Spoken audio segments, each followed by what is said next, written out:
Hello and welcome to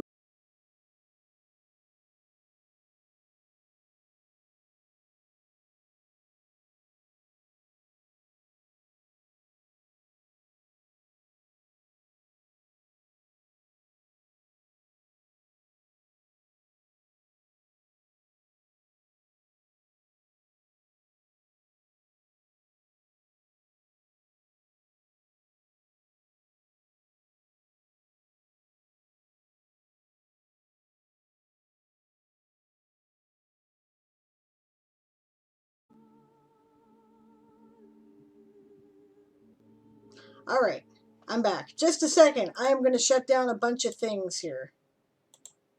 If my stream goes offline, I'll be back in a second.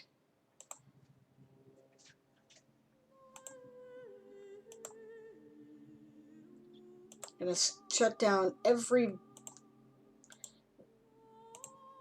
window I do not currently require. Oh, there goes my music.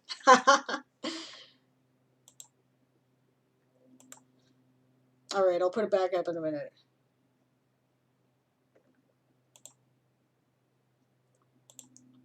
My desktop apparently has pretty crummy memory issues here. So, all right. And I like to work in a bunch of windows when I'm working on World Anvil, so it's probably my own fault.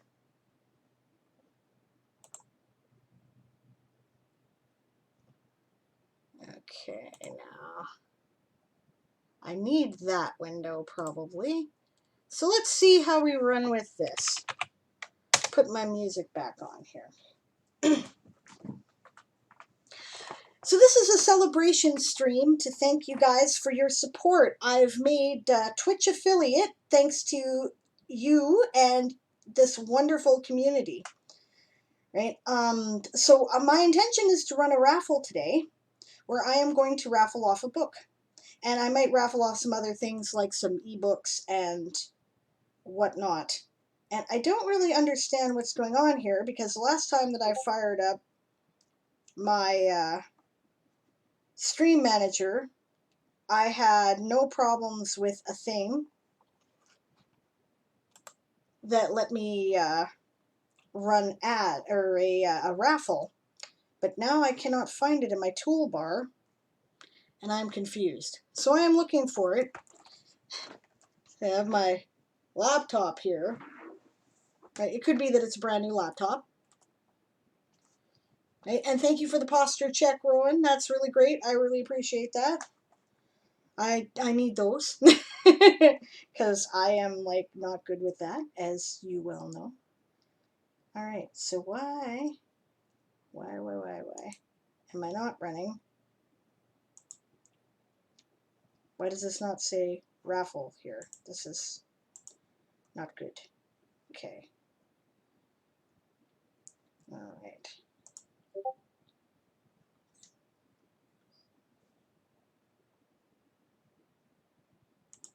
All right, let's try settings of my Streamlabs here.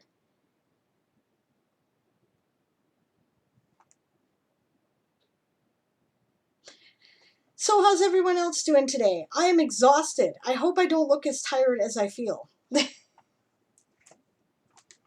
Oh, I see. For some reason it does not have giveaway active. Why do you not have giveaway active?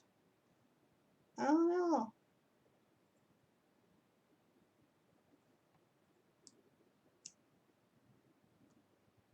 Okay, recent events panel. That's what I'm supposed to look at.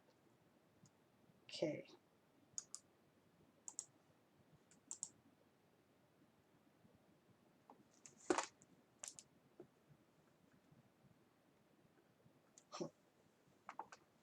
Oh, I see. That's what the problem is. Okay. Because I have a brand new laptop, which finally came in the mail. Let's see. Camera here. Okay. Right. Ta-da! It's a solid state laptop, which I've been looking forward to. Right. I guess I was not signed into Streamlabs, so it doesn't know what I'm doing. Oh dear. Okay. So now I hopefully have signed in. Now maybe it will give me my... Now let's see. Curses. All right. Giveaways. Let's check that out. Because I want to start the raffle right away. Okay, so here's what we're going to do for the raffle. I gotta reach for my thing here. I'll put my music back on.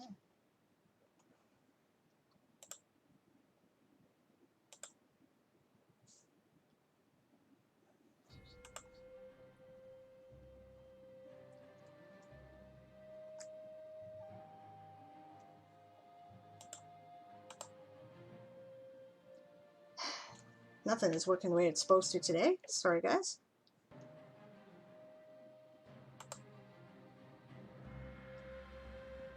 You know what? I'll just leave this. That's fine. Oh, thank you for the bits. Awesome.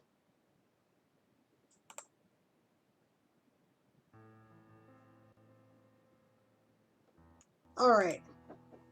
Finally shifted it. What a pain in the butt. Okay. Now.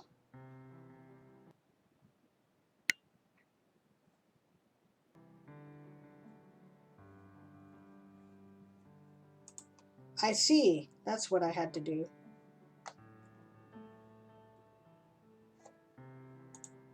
All right.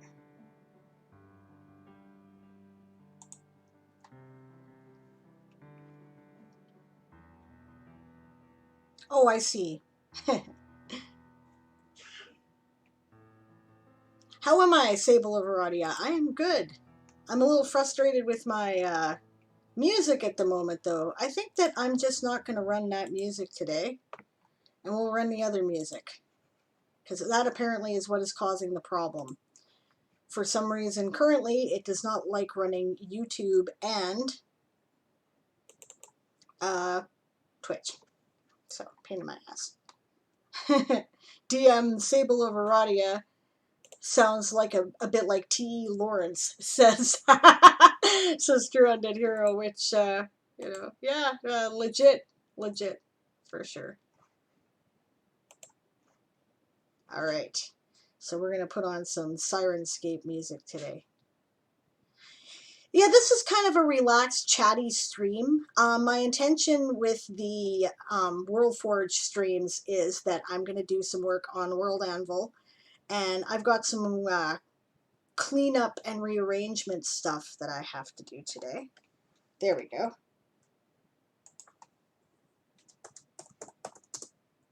All right, now I can start a new raffle.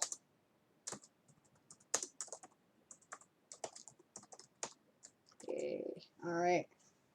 Duration. Well, it's already, so I guess we're going to have to do 2 hours and 30 minutes. Permissions. You have to be, oh no, it says subscribers. Okay, well, I guess we're going to open it up to everyone, because I just wanted to make it available to my followers, but I don't want to just make it available.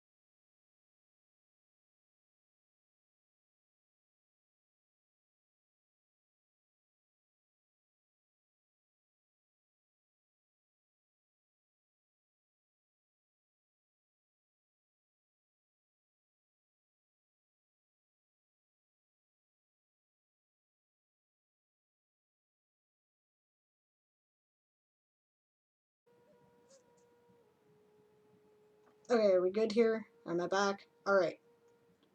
So, what have I missed in the meantime? Okay. Rowan says, there's always a learning curve with a new machine. It's all good. Thank you for your patience. I appreciate that. Trended Hero says, Sable, I have toy soldier questions. I am happy to answer them. And then they asked, is the stream breaking? Yep. Then it did an announcement for latest followers. Right? Reloading helps. Trended Hero says, my internet broke. No, it was me. It was totally me. Sorry about that. Okay. So here's what we're raffling off today. This is a copy of a book that I was published in. This is one of my first pro story sales. It's called Cities of Dust, Plains of Light. These are some amazing writers, right? Many of them are award-winning. I really considered this to be like a, level up when my work was accepted for this, right? Including recent Nebula winner, and she was already a World Fantasy Award winner, Cat Rambo, right? It comes with a collectible doodad. That's my story in the book. The world's more full of weeping, right? And it will be signed. This is it's a small press, so it's kind of limited edition. Very classy, well-made book. Notice this beautiful inside cover here, right?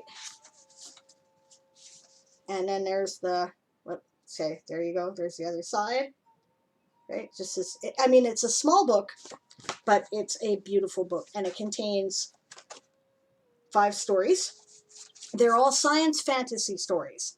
So it's a mixture of science fiction and fantasy that is done quite deliberately, right? The stories are Lot 814, a series of letters dated before the lunar defection, recently discovered among the possessions of the late Princess Alia III by Jamie Lackey.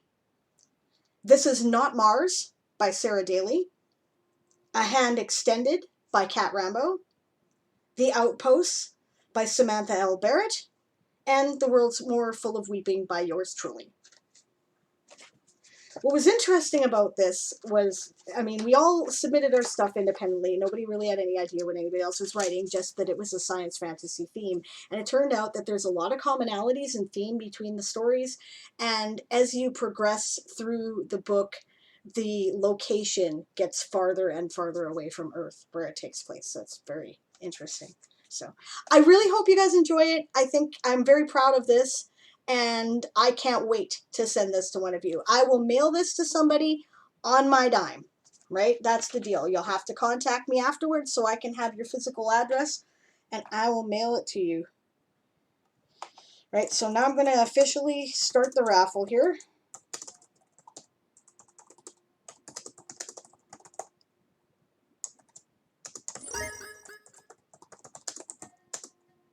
Oh, thank you very much again for the bits, True Undead Hero. Right on. Much appreciated.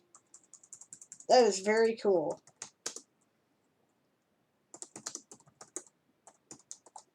All right, and we're going to run this for 2 hours and 30 minutes. I have advanced options. Oh, must be a follower to win. Okay, so yes, this is for my followers, right? So if you would like to win this and you're not currently a follower, just follow the channel and you're eligible. And that will be really great. So, right.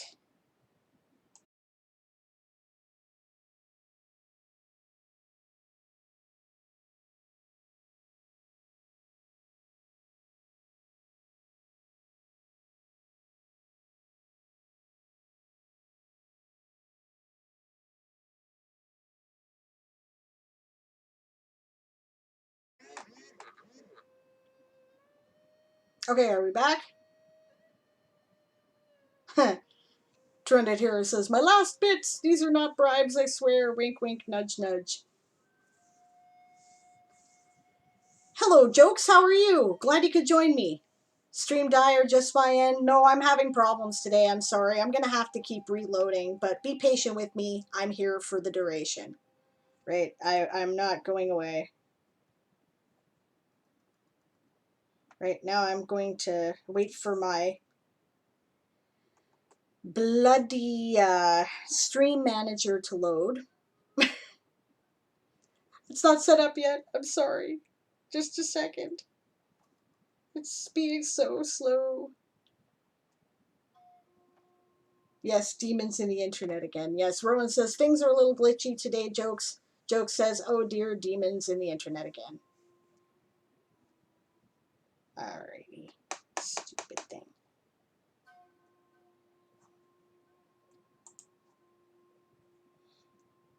Okay. Now let's try this again. Wait, no. Shoot. Alright. Settings.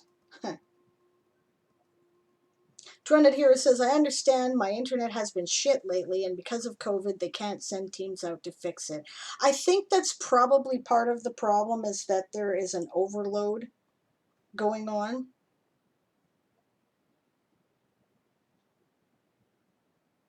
Right? So everything is like crazy. But in the meantime, while I'm screwing around with this stuff, if you guys have questions, I will be happy to answer them. I have to wait for things to load. So Rowan says, I'm on satellite and it's cloudy, so I have to reload periodically today. Do keep in mind, guys, actually, we are currently in there's been a solar flare cycle, so that might have something to do with it as well. Things being glitchy. What in the actual hell is taking you so long? Hello, Broken Jack. So glad you could join me. Thank you very much for the CSS help yesterday. I really appreciate it. Hey, Story Girl. How are things? I'm good. I'm having some trouble with the stream today. It keeps glitching out, right? But be patient. I will keep bringing it back. Glad you guys could join me. I am just waiting for things to load so that I can officially unleash the raffle. Torned Hero says, Toy Soldier question. Sable of Aradia, Sable Aradia. Was Treasure Planet a big inspiration for Toy Soldier? Yes and no, right? I say yes and no because the original idea came before I saw Treasure Planet. Like, it had not, I don't think it had come out yet when we first came up with the idea. This is how old this is, right? And, but when I saw Treasure Planet, I was like, oh, yeah, see, now, that's what I'm talking about. And I started telling people about it as a way to describe what I was doing, right? So that people could understand what the hell was going on, right? So, and that, I will also say that my image of the, I described rail guns, and I don't know, I haven't quite made up my mind if that's the name I'm going to stick with, but that is the name that I used in a published novella, so I probably should, right? But it's, what are you talking about? It didn't save my giveaway. Okay. Right, but it's, my idea of it is their railgun idea. Basically, the deck gun that they were using, right? Where the little dude had to sit in the side thing and then kind of aim it around in the swivel chair, right? That's my idea. So,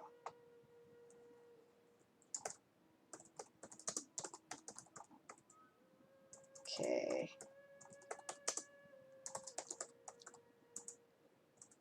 Sorry, just a moment. Celebration. Book. Raffle. Please work. Permission. Everyone, yes. Okay. Enterprise. A physical signed copy of Cities of Dust, Plains of Light. Advanced. Must be a follower. Ticket cost 1. Subscribers get 2 more. Maximum tickets per user. 3. That should work.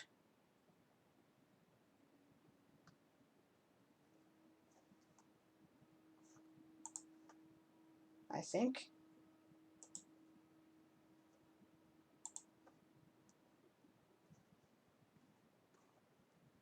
Okay, now.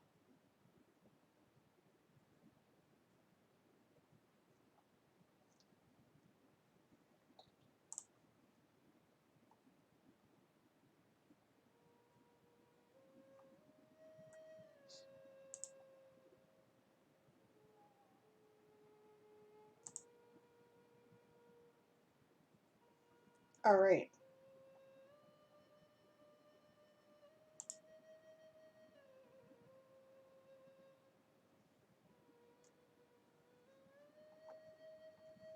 Now, let's see. I don't understand. Is it because I'm already live that this is not working for me?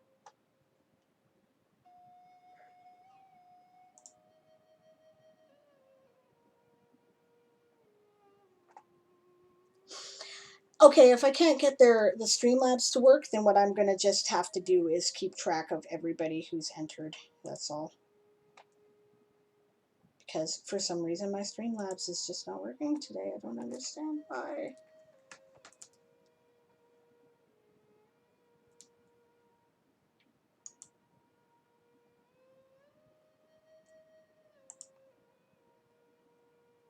I don't know. It says, oh, you need to do something in order to make giveaways work properly. Worked just fine last time I did it. Okay, True Undead Hero says, also, write a question. Do you think that you need fantastical elements in your fantasy world to be good? Like, I love low-level fantasy with some odd elements. I do not see any reason why that will not be sufficient, right? Like that, fantasy comes in a variety of forms, and if you want to add some minor, just a little bit of fantastical elements to change things up, there's no reason why it has to be all flashy stuff, right? It can be really kind of low key. And I think good is in how the story is told, not in terms of what is in the story, right? So yeah, no, just you want to keep it all like low key, that's totally fine. I don't think there's any problems. So okay.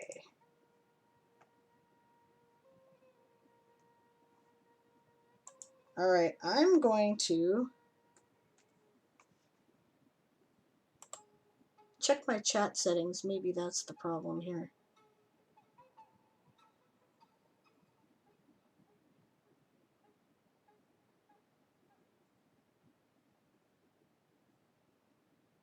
No, it should be fine. Moderation actions.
All right, sorry about that again, guys. I was trying to see if I could set things up beforehand here, and then it would work. Big pain in my ass.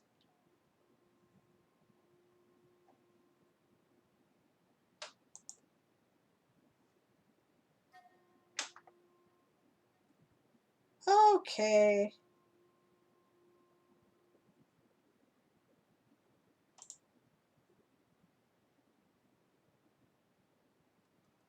All right, it says my giveaway has started.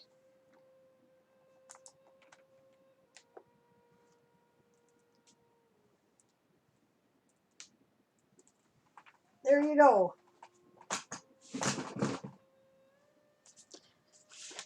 The raffle is open. Did that not work? Why did it not work? Why did that not work? Oh, raffle 1 to 3, right? So maybe it has to be in the brackets.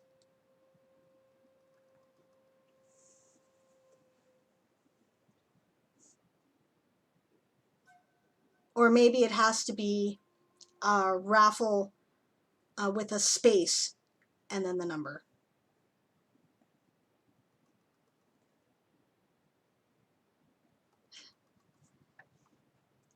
Maybe it has to be like this. Let's try.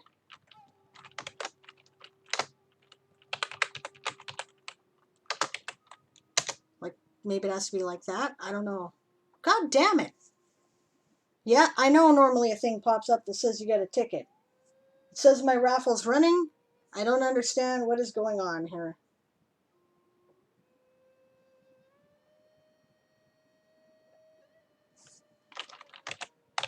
Okay, maybe you have to type it like this. Let's see. Oh, stupid thing. Yeah, and it will tell me if you've entered the raffle too. Nope.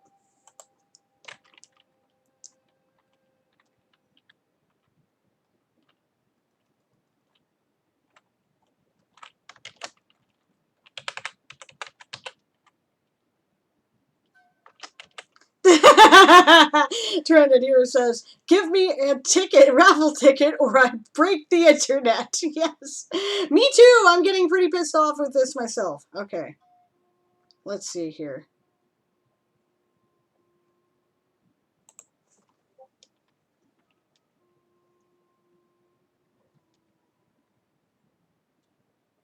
You know what? Screw this. I'm gonna do a different one. I'm gonna cancel this now that I've figured out what it is doing and how to set it up. I will do a different one. We'll try this. Edit this one. No, no, no. Hold on. I'm gonna do it. I'm just gonna make sure it actually is like working properly.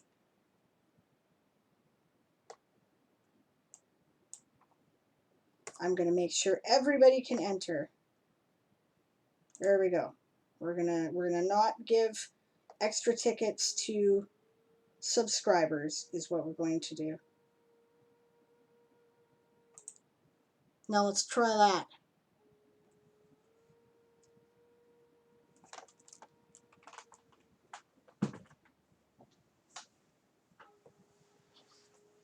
Thank you for the posture check, True-Ended Hero.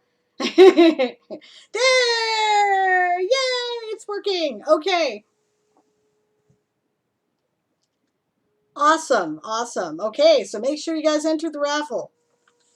Right? And if you didn't see, right, if you were joining us late, this is what I'm giving away. This is a physical copy, like special collectible edition with this card representing my story in the book, right? With some amazing award-winning authors. It is a science fantasy book. It is like, it's got these beautiful interior covers, right? And yeah, I will mail it to you wherever you are on my dime. So afterwards, you will have to contact me in some way and give me your physical address. Oh, yes, yay, I worked it out. Yes, I did. I totally did. This book contains stories by Samantha L. Barrett, Sarah Daly, Jamie Lackey, myself, and World Fantasy and now Nebula award-winning author Kat Rambo. Right, so these are some award-winning authors. This was a total level up for me to be included in this book. I'm very proud of it, and I hope that whoever wins really enjoys it. Now I'm going to go back and try to answer the question that you were asking me. Oh, you didn't hear the answer. Was I offline? Okay. Right, so, yes. Right, what have I missed in the chat here? Yeah, good. Rowan says it worked. Trended Hero says it worked. Broken Jack said, yay, I worked it out. Right, and then, but I didn't hear the, yes, yay, I win, says Rowan. That's right. Huzzah, you win. Okay, but the question to the fantasy world that you asked, yes, about does it have to be high fantasy to be good, or can it be like low fantasy with some minor fantasy elements?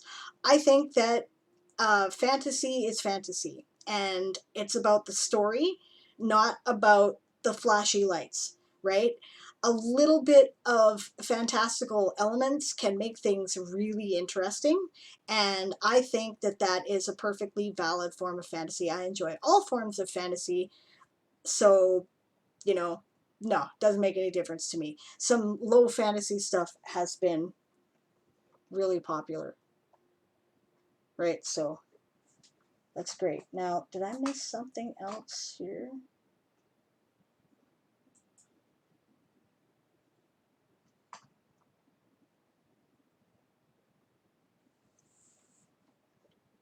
All right. Joke says characters, story, and then flashing lights. Yes, absolutely. Story Girl says, in my opinion, fantasy fiction equals speculative fiction with a non-tech basis for special setting elements. Good definition. I agree with you completely. Yeah, definitely.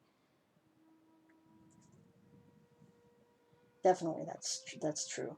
I think you asked me something in the chat earlier there, but I saw it on my stream manager and not on the Twitch Studio program, which is what I'm using on this computer. I hope I am not scrolling as slowly as my stream manager appears to be scrolling, because good God. Okay. All right, well, now that the raffle is open, yeah. True Undead Hero says, personally, I love slogging through rainy fields and mud and blood with gritty. Uh, Magic can be added, but only if it helps not glorify war. Oh, okay. I do not like to glorify it because war is messy and bloody, and often fantasy paints it as this clean thing. Some people read fantasy for escapism, the same way some people use role playing games for escapism. And if you're just trying to do an escapism and you want like a catharsis to, like, you know, work out some aggression and, believe it for part of your mind, wouldn't it be nice if we all lived in a world where you could just use magic and things would be solved, right? And if people want to do that, I got nothing against it, right? That being said, I enjoy telling grittier stories. For me, war sucks, right? War is shit, right? So I write about gritty war myself, right? That's what I prefer, and that's what I tend to do. And one of the things actually about the Toy Soldier Saga is it's a deliberate deconstruction in many ways of a lot of the traditional fantasy tropes, right? And that is one of them, right? That war is clean. War is not clean. War is always horrible. There is no such thing as a really honorable war, right? It's a tough job. I mean, you have honorable soldiers, but war is not honorable. War is nasty and ugly, and yeah, and it's horrific. And so war is, in my books, are generally nasty, ugly, and horrific, right? True Undead Hero said, I personally love World War I and Russian Revolution and Crimean War because of the mix of tech and old-fashioned tactics, horse and gun and tanks and such. Right, I agree with you. It's a very interesting period to write about when you're dealing with war, because, and it's actually one of the reasons why I kind of chose the Napoleonic sort of period to base my own stuff on, right? Because you're right, there's this huge juxtaposition of technology, a lot of technological development all at once that completely changed the way in which warfare happened. And also because it's a colonial period, right? This is the first time that we're talking about war on such a large scale. Now, not to say that there have not been wars with horrific casualties in the ancient world, right? There is a famous Chinese battle that the casualties were truly astounding, and I wish that I could remember exactly what it was right now. Jamie would know, but I don't recall. But it was like modern level World War I style casualties, and it was like 3,000 years ago or something. It's like, just what, right? But yeah, I mean, when you get that many people in an armed conflict, it's disastrous. In World War One, now I've read a lot of early 20th century science fiction, right? And in World War One, these were modern people. They were keenly aware that the technology that they had developed were quite capable of destroying the world. They were as afraid of chemical weapons and the exhaustion of world oil supplies, right, as we are currently of nuclear weapons and the exhaustion of world oil supplies, right? Uh, the chemical weaponry poisoned the land in vast areas, right? And, cannons and muskets were like just massively destructive, right? And there was no real way to avoid that, right? The best tactics were to march towards each other and fire and hope you didn't get killed, right?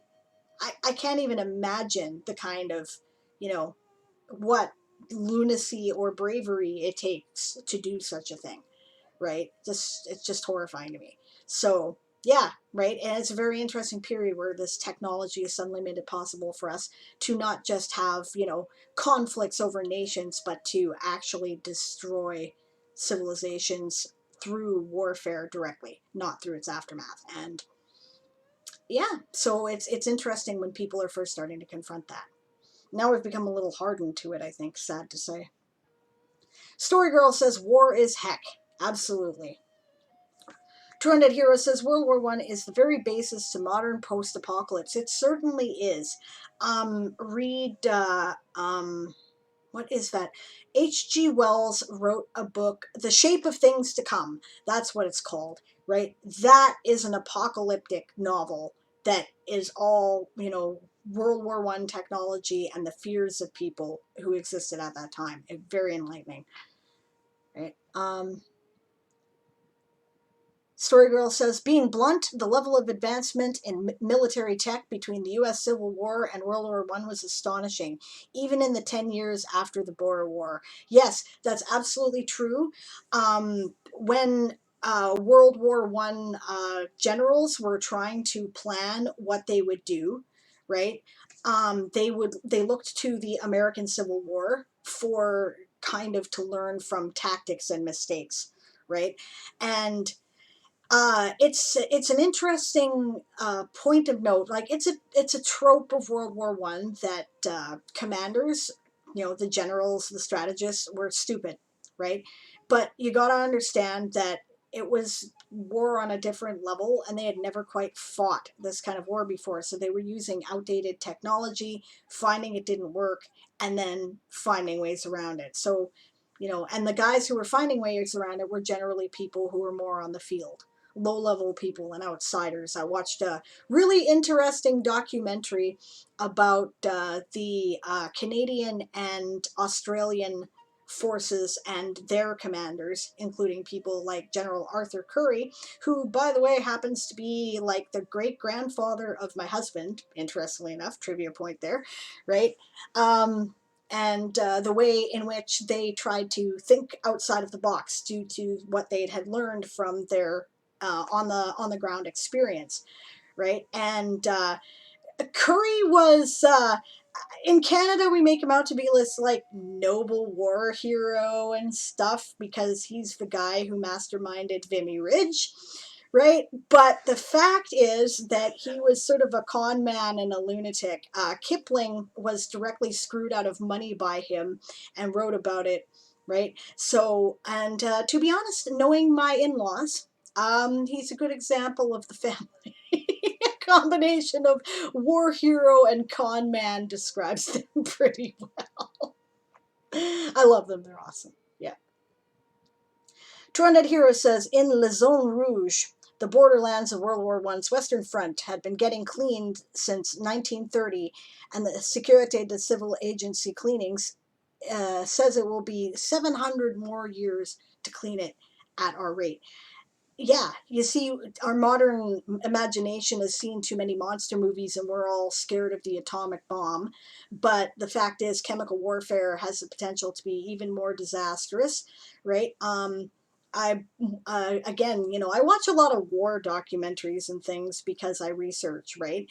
And I watched one on the aftermath of Chernobyl, right? And then I watched one in the aftermath of Agent Orange exposure in Vietnam. And I'm telling you that the end results of birth defects were pretty much identical, right? So do not discount the dangers of chemical warfare in the long term. Absolutely.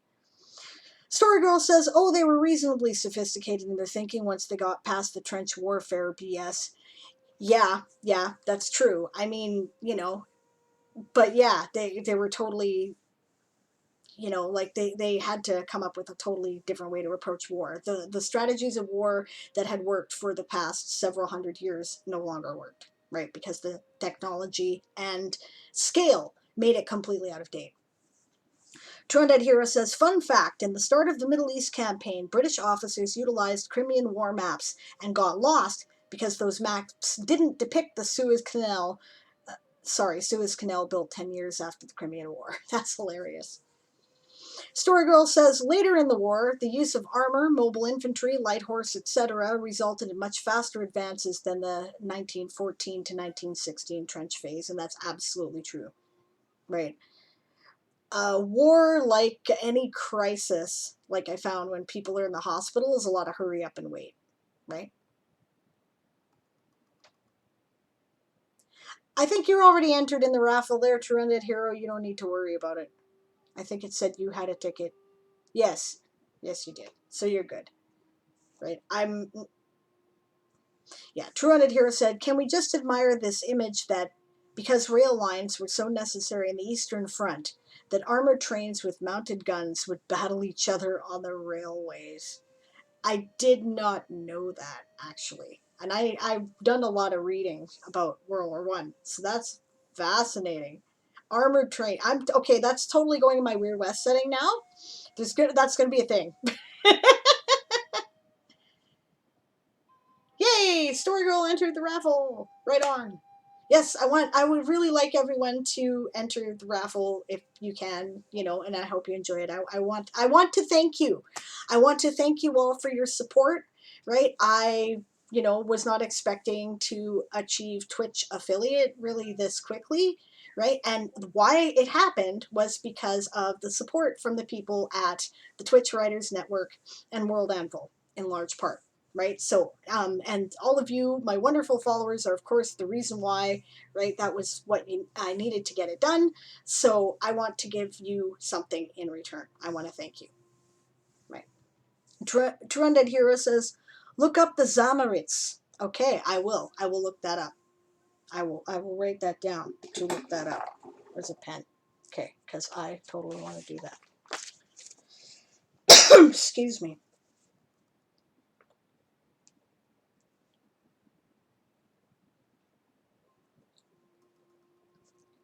All right. If there are no other questions at this time, although feel free to keep asking them, that's totally fine. But today what I thought I would work on, right, is that I am doing a little cleanup at my World Anvil site. I have, basically, I'm going to try to work on, I've got some things that are intended for particular subscriber groups. Oh, I see. I'm getting a little latent again. Huh, this might not work so well. All right. Hey, Birdie B, welcome back. Don't forget to enter the raffle. Birdie B says, hi, glad to see you got it back up. Yeah. Trended Hero says, it was the Russians' best armored train, the Zamarits, and one of the best in World War One because it was one of the first diesel-powered armored trains with heavy mounted guns. It was nicknamed by Austrians the Iron Behemoth. Cool. Very cool. Trended Hero says, this thing used naval guns. Yikes. Yikes. Yeah, and then Birdie B asked, how does one enter the raffle? And yeah, it's just an exclamation point and raffle is what you type. And then it enters you in the raffle.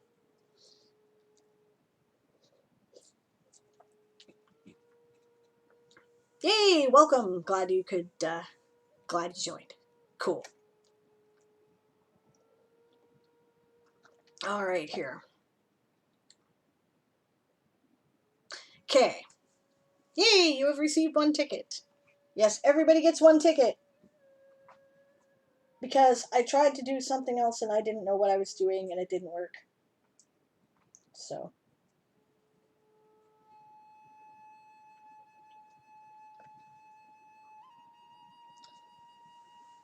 I'm just checking out to see how many entries I've got here. Because it will tell me. My laptop's down here. Sorry, I'm off screen. All right, we have 4 people who've entered. Awesome. Right now, that's according to this Story Girl, Birdie B, True Undead Hero, and Rowan. Birdie B says, "Congrats on affiliate. Thank you very much. I'm very pleased. I was not expecting it to be so soon, and it's because you guys are such a great community, and I had such great support. So it's really cool, and thank you for that. And I want to give back. So this is why we're doing this today." True Undead Hero says also look into the Great War YouTube for things like trench warfare, tunnel warfare, and armored trains. Cool. Cool. I just love the concept of armored trains, right? Trains are very important in my Weird West setting, obviously. So I'm going to see. I don't know though. I wanted to limit it to steam power for the trains, so I don't know if that's going to be quite as effective. I'm going to have to kind of rethink a steampunk way around that because I don't have diesel trains. It's a quite deliberate choice, so I don't know what I'm going to do there, but I'll figure it out. Story Girl says, I think I'd like to see a train with a 120mm naval gun battery firing a broadside while it's moving. Yeah, you'd have to think it would either bend the rails and wheels or derail the train. My bet would be on the latter. I cannot see that not derailing the train. That would be crazy shit. Just train go right over, roll down, the big cliff. Yeah, I can totally see it. Yeah, scary stuff. Yeah. No, now I want to see that too. With nobody in it. Okay. Drowned Hero says, one of my favorite facts is the Mezzanine Ridge explosion, which is the largest. Okay, the chat scrolled, so just a sec. Which is the. Sorry. Largest non-nuclear explosion. I did know that, actually. Right?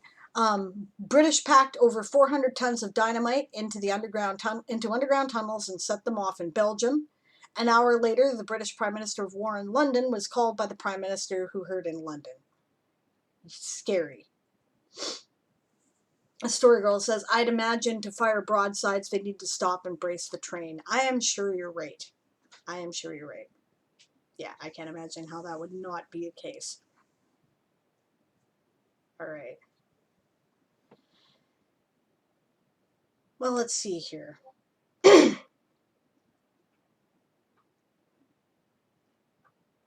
I think the first thing I have to do here is I have to do some editing. Am I still here? Okay. My screen's probably going to be flashing a little bit because I'm going to be checking back and forth between the different screens to make sure that I am still live. If I go down, I will come back. I am here until 4 o'clock Pacific time, which is 2 hours from now. I will continue coming back until that time is hit. So, well, okay, like 10 minutes after, actually, because I started my raffle late. All right, so let's have a look at what I'm doing here. Is it capturing the right screen? Yes. So this is my World Anvil articles, and today what I'm doing is I'm doing a little cleanup stuff. The first thing I'm doing is I'm working on getting I serialized chapters. Yes, that's quite deliberately gray, right? Of my this is like the final edit. Just waiting because I'm dropping frames.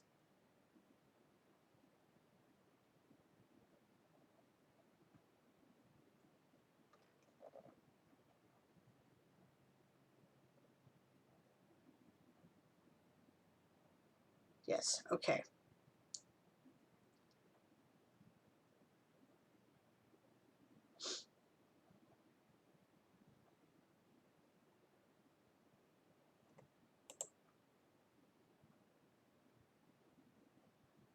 I'm just waiting for this page to finish loading.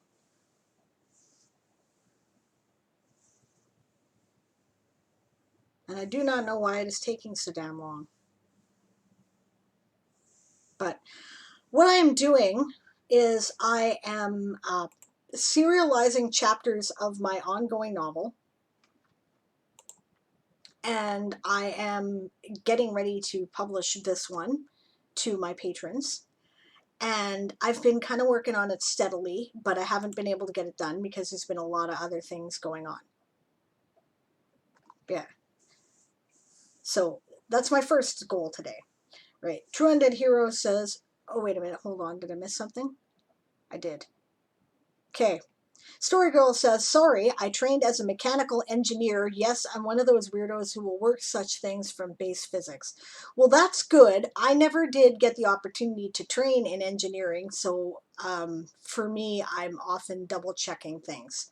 But I think I've got a pretty decent sense of how it works. You know what? I'm going to reload this page because I think it's stuck. Because technology hates us. Yeah, okay. Yeah. 200 Hero says armored trains had low catchers that guarded the reins, I think they meant rails, and would fire one gun at a time. They also did damage the rails, which led to the creation of the British Corps of Railroad Engineers. Okay, so yay, my page is finally loaded. All right, got stuck for some reason.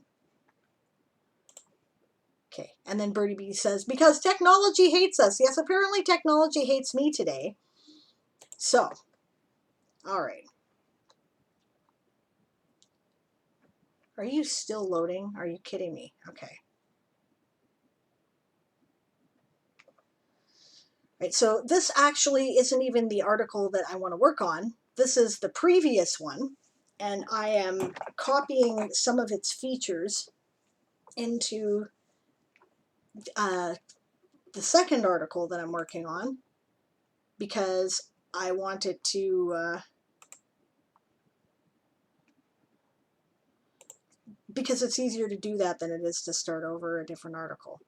Okay, yay, we're finally finished loading that one. All right, now I get to load the one I'm actually working on.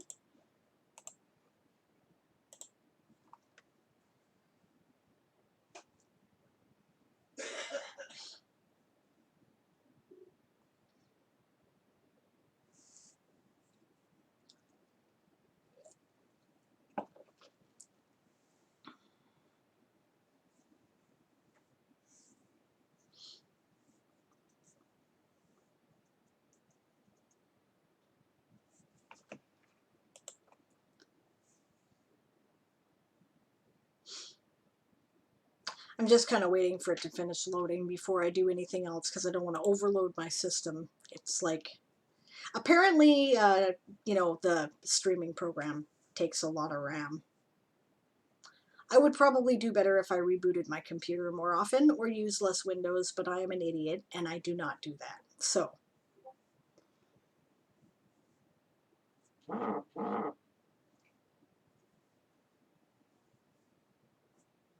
Apparently you're stuck too. What the hell? Okay.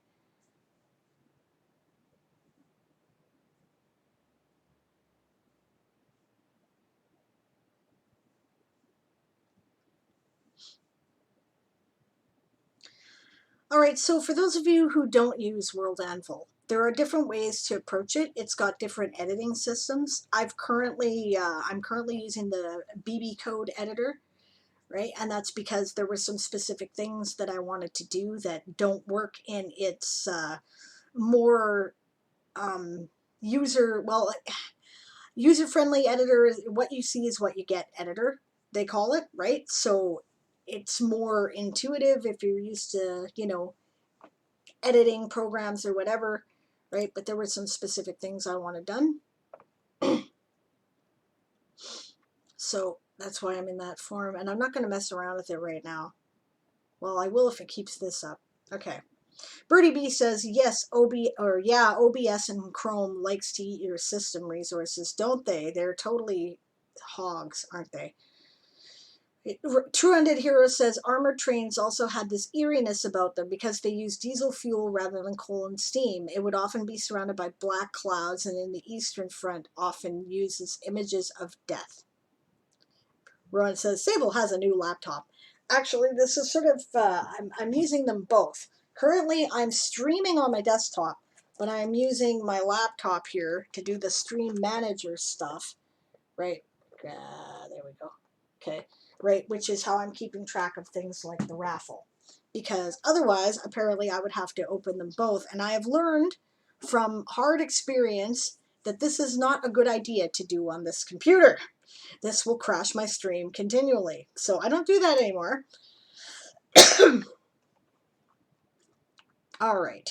So basically all I'm doing at this point is making sure that all the, like, because I already typed out the thing, you know, the next story bit. I did my formatting, and what I'm doing is making sure that all the stuff that I need to have copied between the two are actually copied, because it's sort of a template that I'm using here. So this is kind of a pretty simple and boring part of what I'm doing today. Okay, good, still live. Right, so again, feel free to chatter at me or ask questions, because this is the kind of thing I would usually do while sitting around, you know, maybe putting on a podcast in the background, or, you know, listening to a news program or something like that, because this part is kind of dull. It'll get more interesting in a bit, because I'm going to be doing some stuff about subscriber rights and whatnot. What I have to do is, I made an article for a World Anvil challenge on geography, right, that included a map, right, and it had word count requirements, and it had to be a public article. So I put a bunch of things in spoilers.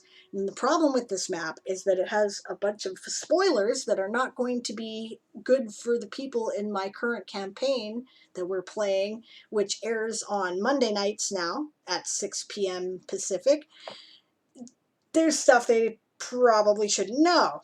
So I have to take that stuff out and make it available only to particular groups, like the subscribers who have paid for those kind of things on my Patreon. Right? Okay, True Undead Hero says, correction, it's spelt Zamoretz. All right, I will change that in my notes. Thank you, that is helpful, because otherwise I will never find it. That would be Zaamurets.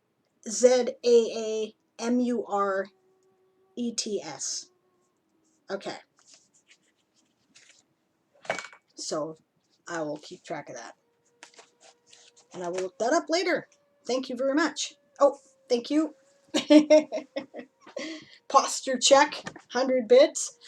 I appreciate that. I wasn't sure how many people would go for that, but I need the reminder, and they give you an option. So you can also, by the way, with 1,000 points, make me sing a karaoke song.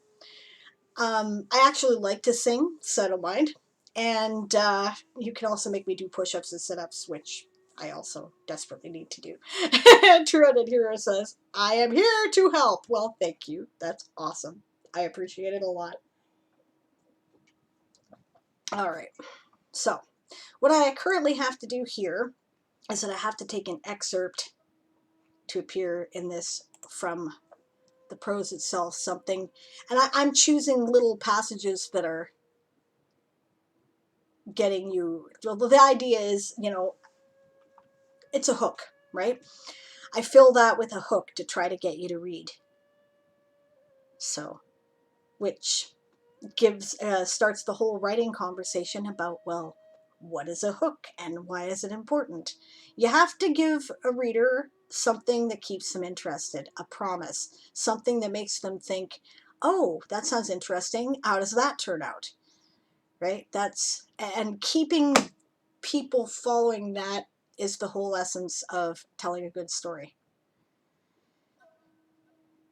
Right. So basically now I'm scrolling through, reading what I wrote,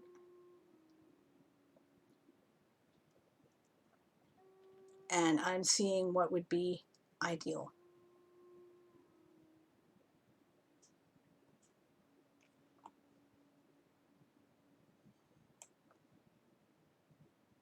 Okay, that looks like a good hook. And I'm trying to take stuff that's actually in the text as opposed to, like,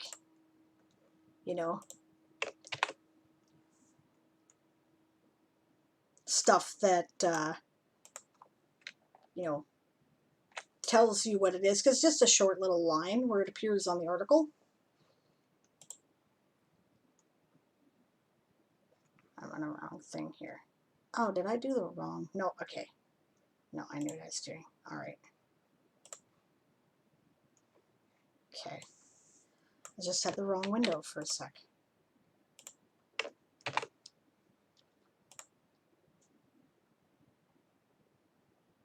Trinidad Hero says, I also sent you an image of it from 1918, the Zamoritz. Thank you. I appreciate that. That's great. I'm looking forward to checking that out because that's really interesting. Battle trains. Why am I reminded of a Transformers episode? That's hilarious.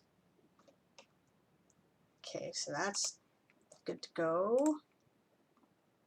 Ah, there we go. Now,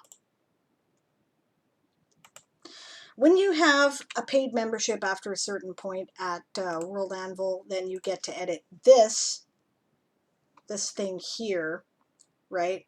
Which is the article slug, right? Which makes your direct link a little bit more logical than the automatic stuff that they'll put in, right? So it's helpful, I find.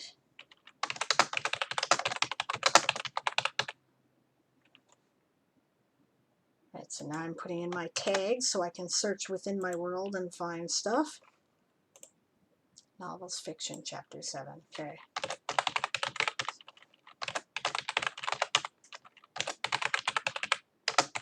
All right, there we go.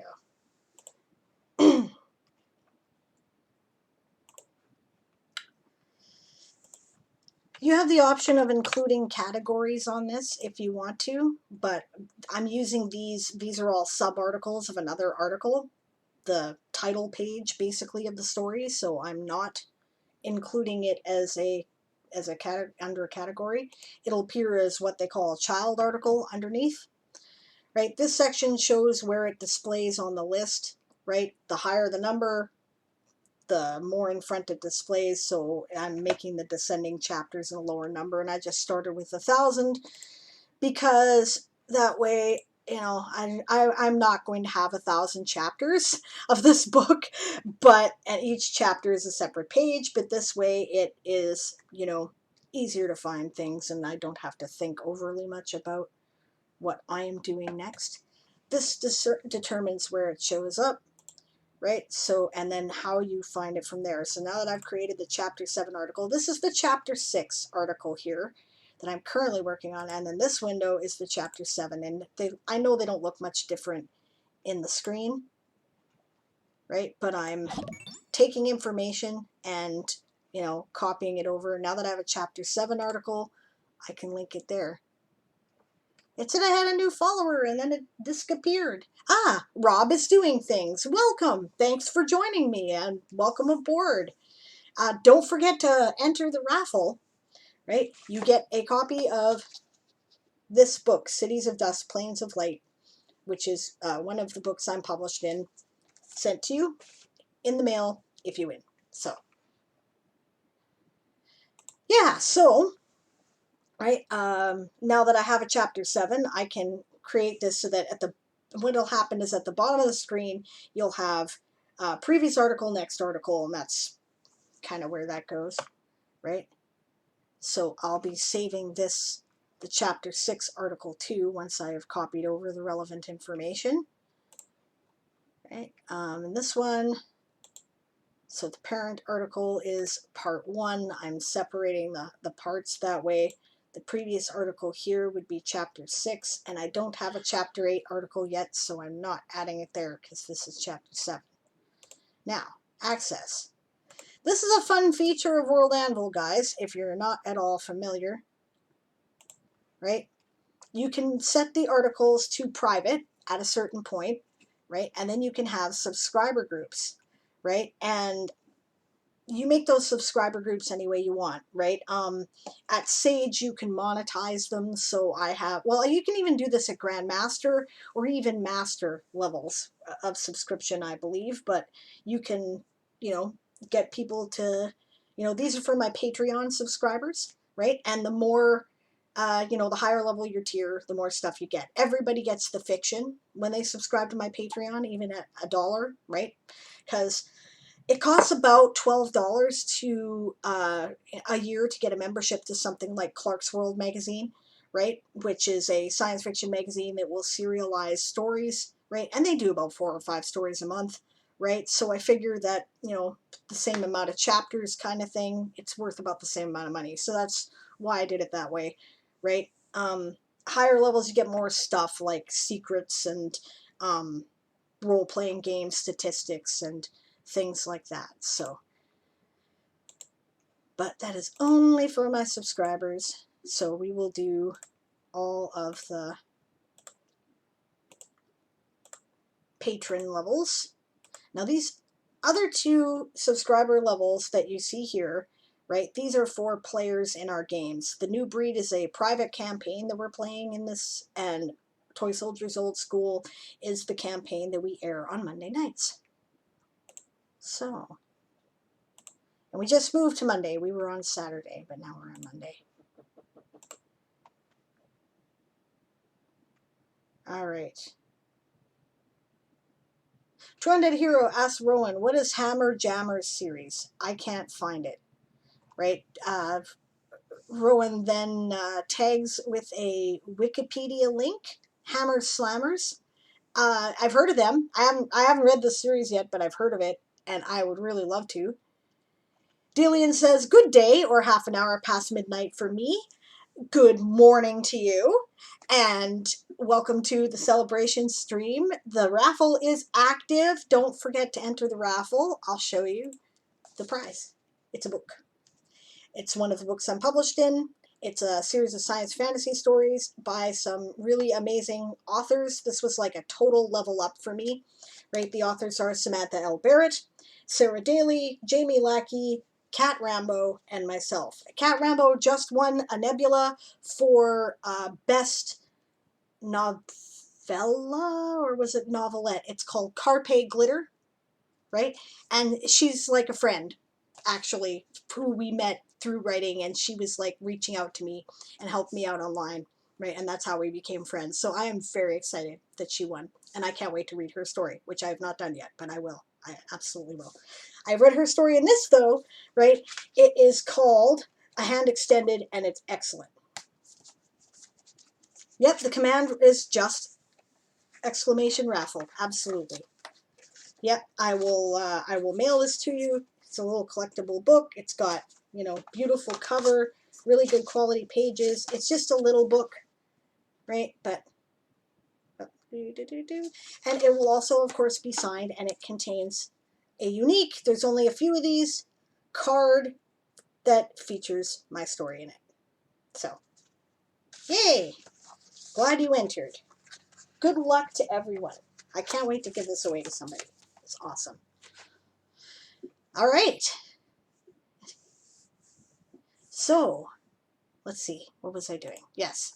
All right. So I'm copying stuff over for my subscribers to make sure that they get access to the story. And have I missed anything else that I need to know? No, I always allow comments on my articles, by the way. Please don't like swear at me because I can't delete them. Yeah, and I don't have any more information there at this time. Right, so I think we'll save the changes and then I will preview it. So the stream may lag here because it seems to every time I switch a web page. Just fair warning. I will be back though, right? If the stream goes down, don't go away. I will be back.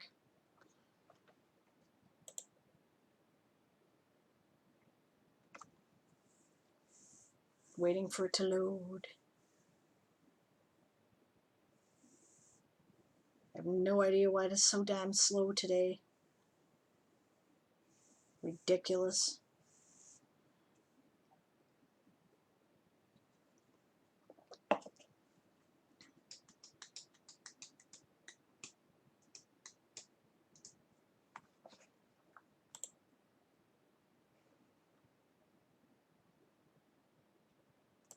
Okay, then I'm going to reload this page again. I seem to have to do this twice. I don't know why.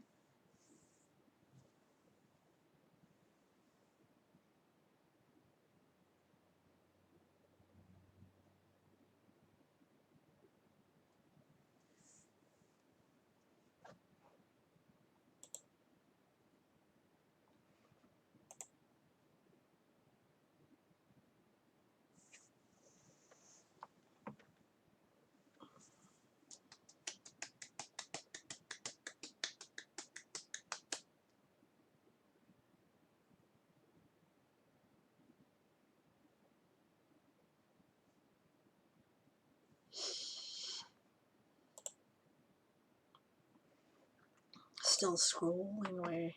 So weird. Okay. You know what? Let's try the preview. Hopefully it won't kill the screen. The stream.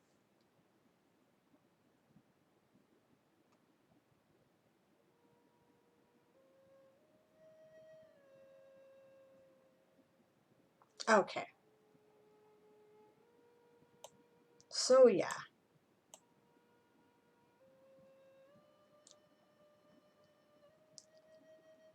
This is what my chapter looks like. Now that it's done, I changed the color of these, and yellow doesn't show up very good against this background, but you get the idea. You can highlight them. So, you know, I'm going to ask somebody to help me with CSS code and figure out how to do a background there on these type of pages, and hopefully here too, because that's hard to see. This is where I thank all my patrons. Oh, that reminds me, I have someone to add, right? Because I have a new patron. So that's great. I should do that too. All right, that looks ready to go to me. So I'm going to publish that now.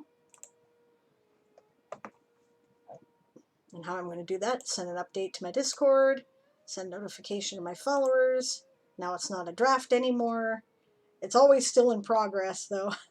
Probably I shouldn't have it in progress anymore, but all right. And now it's finally live. There we go. And you just heard my Discord click in the background probably, and my phone notification, because I have set it up so that it goes to my blog right away. All right, it says I'm having errors. Hold my breath here.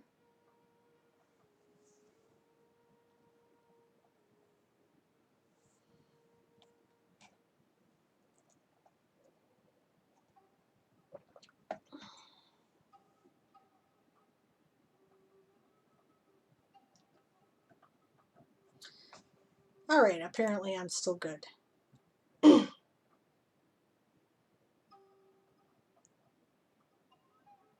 All right.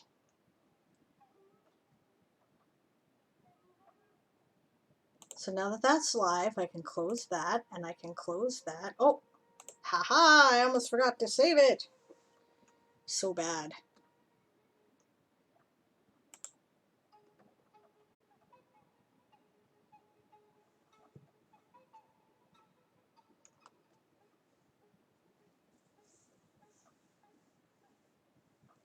In the meantime, while I'm doing all this, anybody has any comments or questions? Always open for them.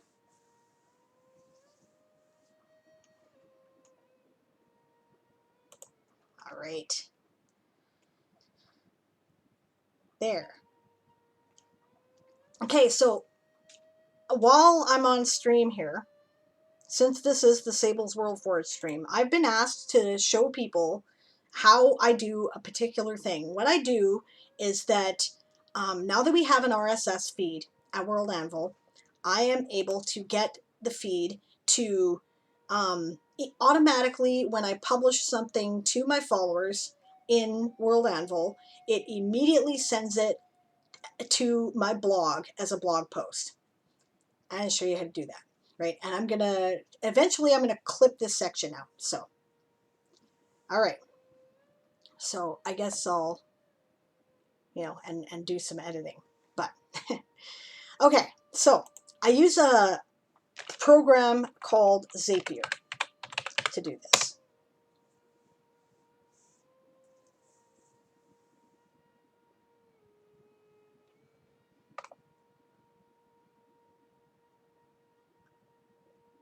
Probably have to sign in again.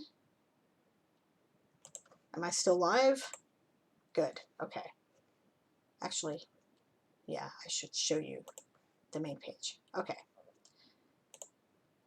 So Zapier.com. I'm going to the login page, right? And did I use my Google account to log into this? I think I did. Let's try that.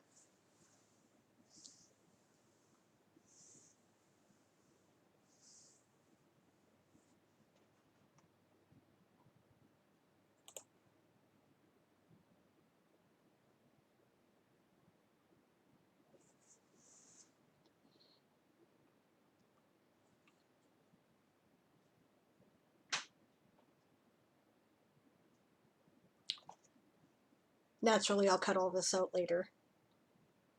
But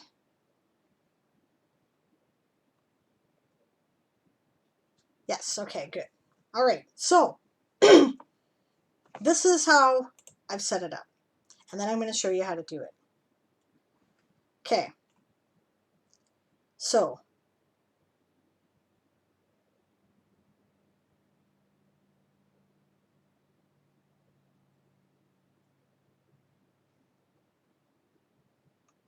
wait a minute here.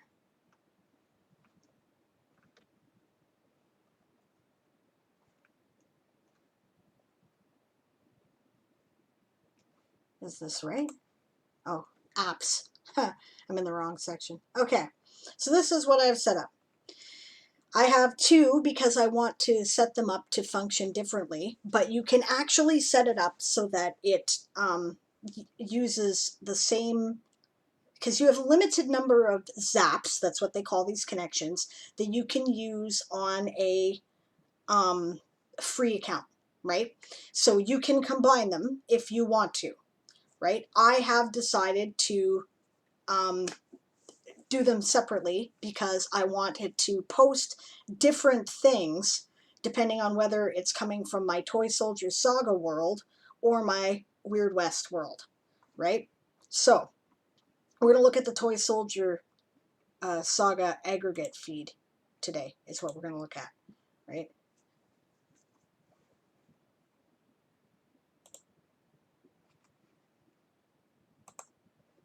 So what it does is when it takes a new item in the feed. Oh, is that what the problem was? It insisted upon running a virus scan while I was trying to stream. Brilliant. Okay. Is it done now? Good. Okay. New item in feed, right? You choose an app and event, you customize the item, and you find the data, right? So what I have chosen was an app called RSS by Zapier, right? When a new item appears in the RSS feed, then then it triggers when that happens, right? Okay. Now, customizing the item. You put in your RSS feed for your world, which will look something like this. Your worldanvil.com address with your world, right? Open data / RSS. That's how you do that, right?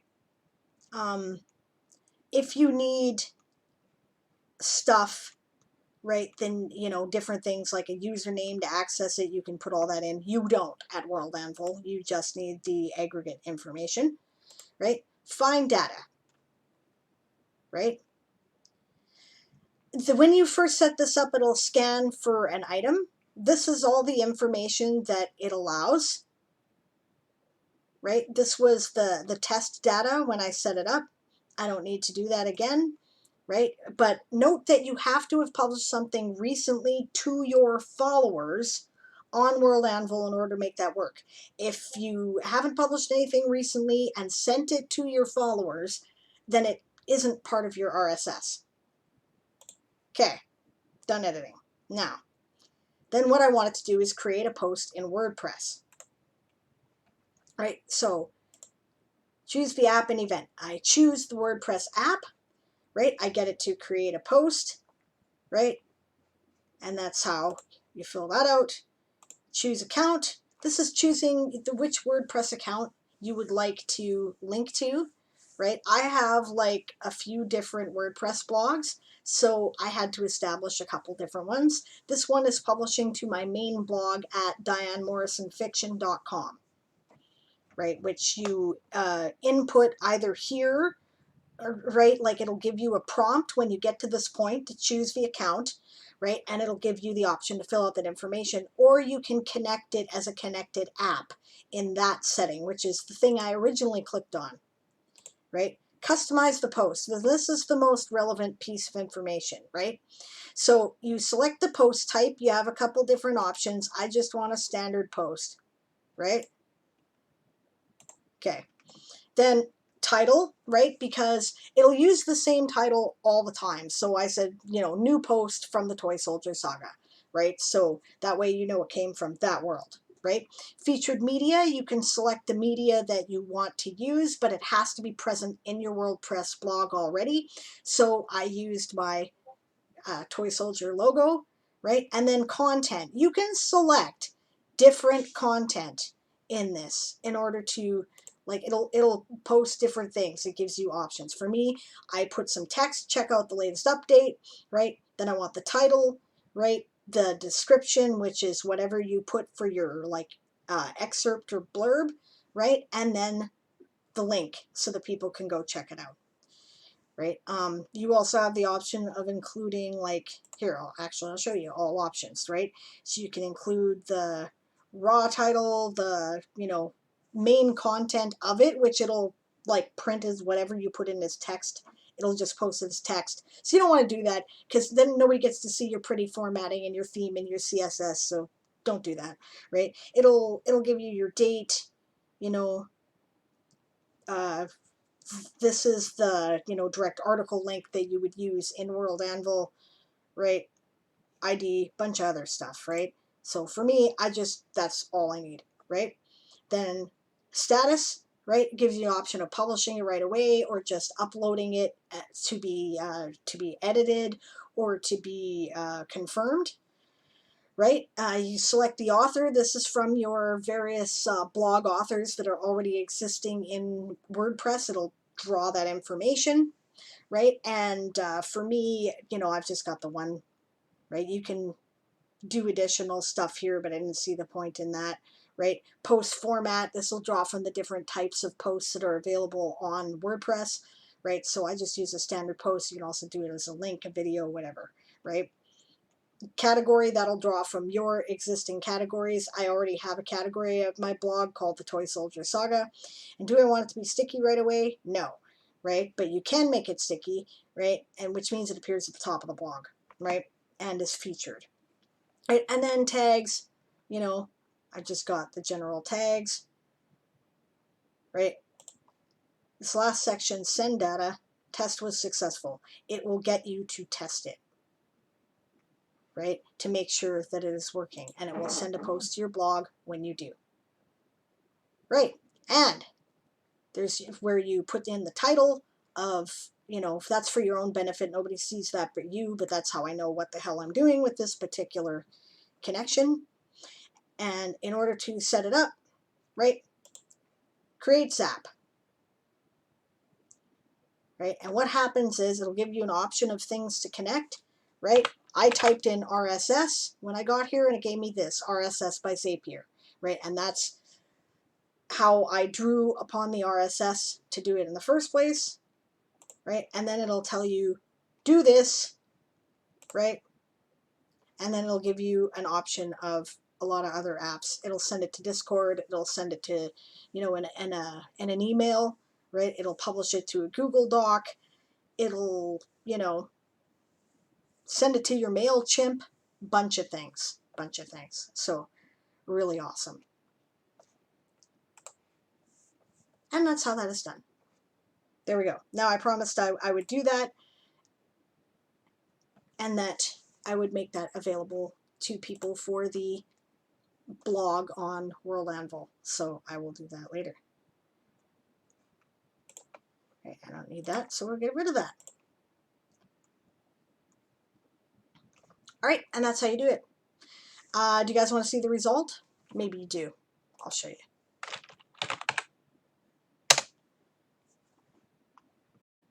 In the meantime, while that's loading, True Undead Hero says, Dr. Sable Aradia, question. What are your feelings of racism in fantasy? That's a very topical question, isn't it? Okay, you know what? All right.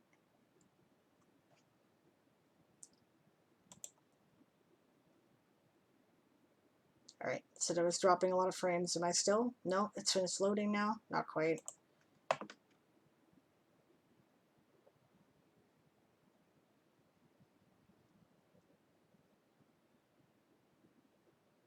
As you can see, I got a few sticky posts here.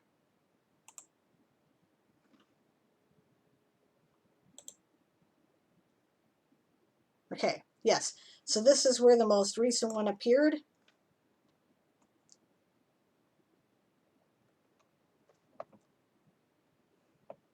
When it finishes loading.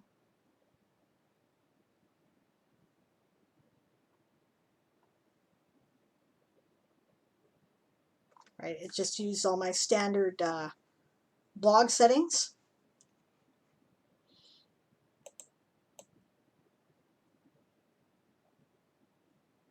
Check out the latest update. There's the title. There's the link.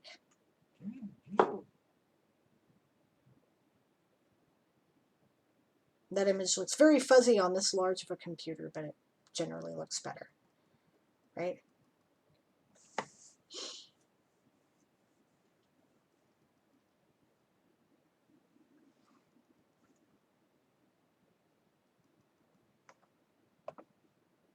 I think that perhaps the picture is just taking a while to load because it's being difficult today.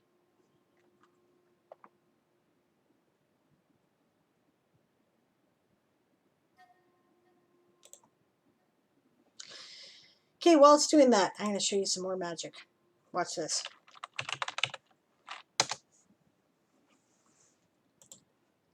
I will answer your question, True Undead Hero, but I feel that it requires, you know, a bit of concentration and focus.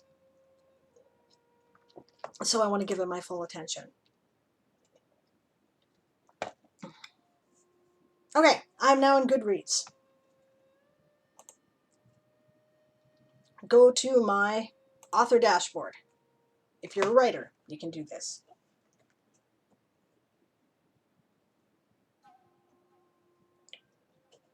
This says edit my author profile. You go there.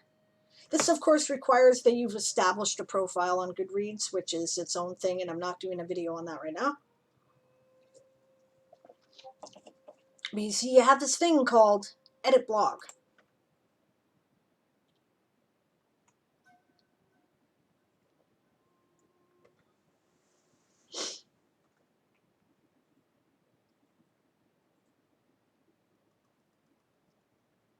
And what I'm just doing is I'm getting it to draw from the RSS feed from my blog. So what it is doing is it is publishing the articles that I've created on my World Anvil site, well, sites actually, both of them, and then it is sending it to my WordPress, and from there I'm using my WordPress feed to send both the worlds at the same time, plus anything else I want to use as an update to Goodreads. And that is how you do it there, right? I'll show you what that looks like. If you go to my author profile,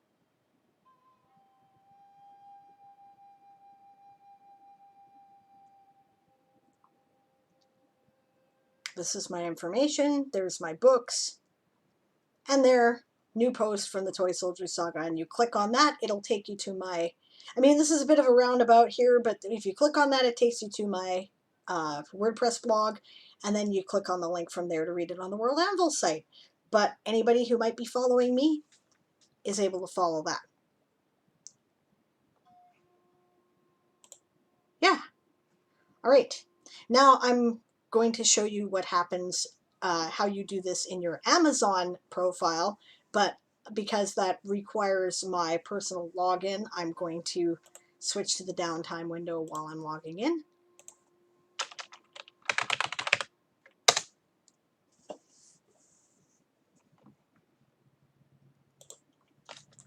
All right.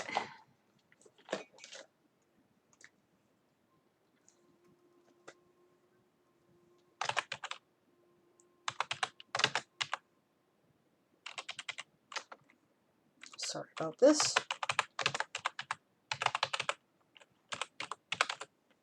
Hopefully I got the right one.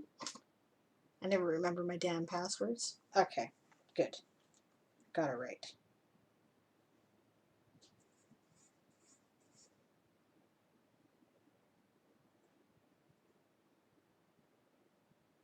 Very strange.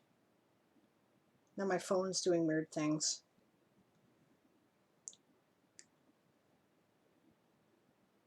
Not my technology day. Am I still with you? Yes, I am. Okay.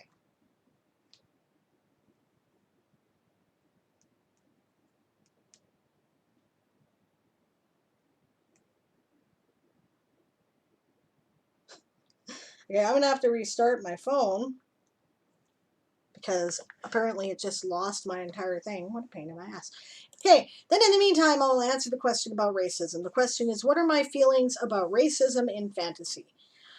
I would say that depends. Okay, now I not knowing exactly what you mean, right? I will start by saying that I think that traditional fantasy is riddled with racist tropes, and especially high fantasy and role-playing games.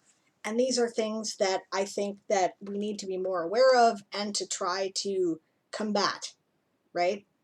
I think that if you're going to okay, but if you're going to approach it, if you're talking in terms of fiction and in terms of your book, what are my feelings about including it? That depends on why you're including it, right? And who it's directed at, right? Um, there are a lot of old books that are racist and sexist and therefore hard to read. I find um, 1970s science fiction to be especially hard to read. It is disgustingly sexist. Like, it just bleeds sexism. You'd think the 70s would be a little bit more modern, but no, I find it even worse than the 50s and the 60s. It's horrific, right? Actually, if you're reading early 20th century science fiction, it's often less sexist than the 70s stuff. I think it must have been a backlash going on because it's insane, right? And it's also very racist, and I find it very hard to read. And if I'm not warned that that's going to be an element in it, I really find that difficult. Okay, so on the other hand, right? Okay, so I guess what I'd say is if you're not trying to deal with it as an issue, I would say make sure you run things by a sensitivity reader, right?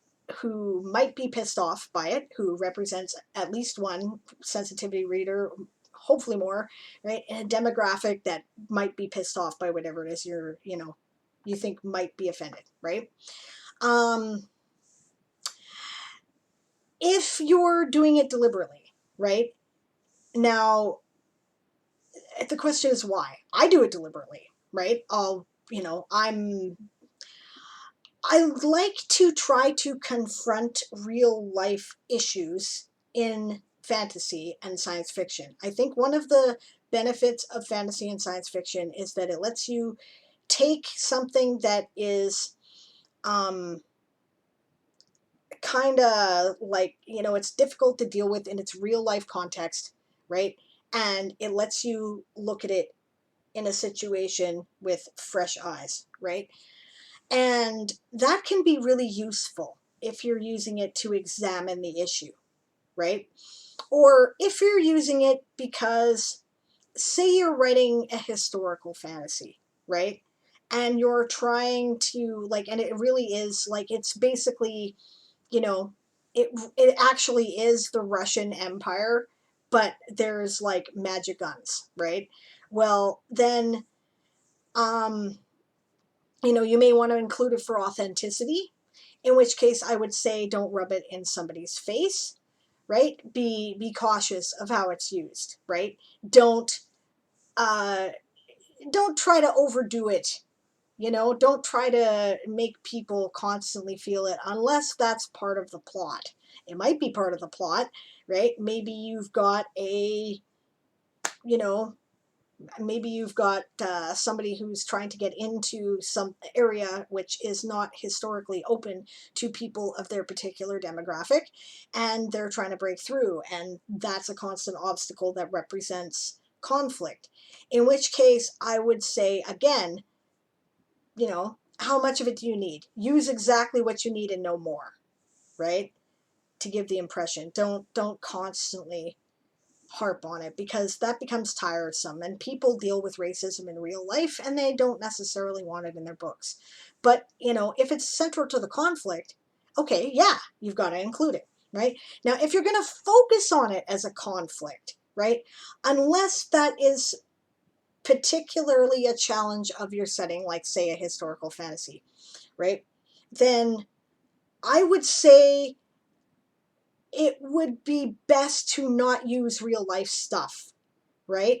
Like, if it isn't Earth, there is no need to have people hate black people, right? That is just, it's unnecessary. And it reinforces stereotypes that are, problems in our own world that are bullshit anyway, right?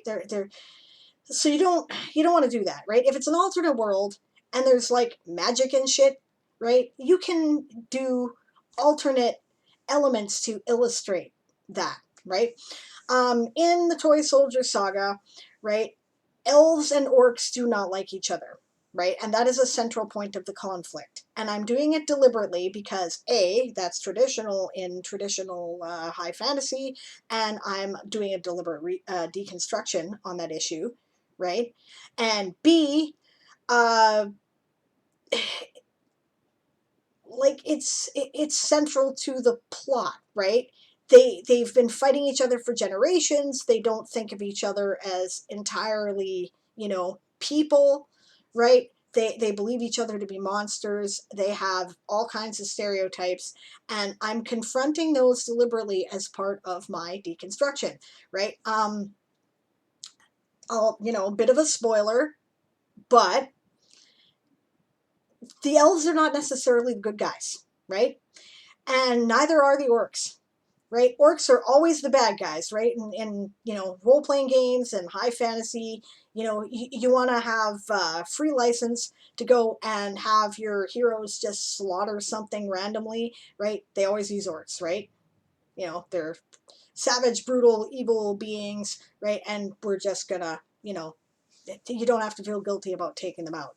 And I think that's horrific.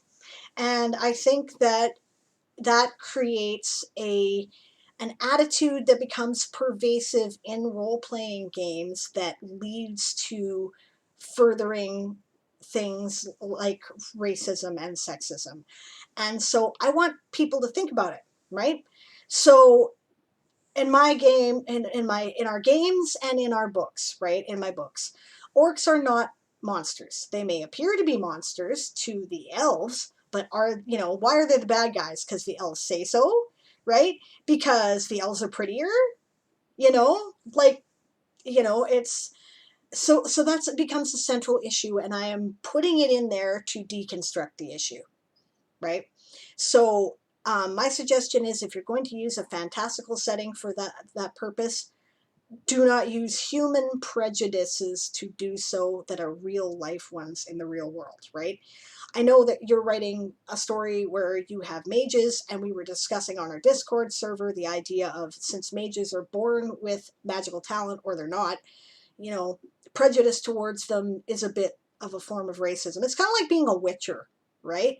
So I think that's a perfectly acceptable way to examine the issue of racism in general, because of course we do not have people who can really do like flashy high fantasy magic in real life, so you're not actually attacking any existing group, but it can enable you to deconstruct the issue and examine it, and hopefully provide greater empathy for people who suffer from it in the real world, right? Which is kind of the point of science fiction and fantasy, right?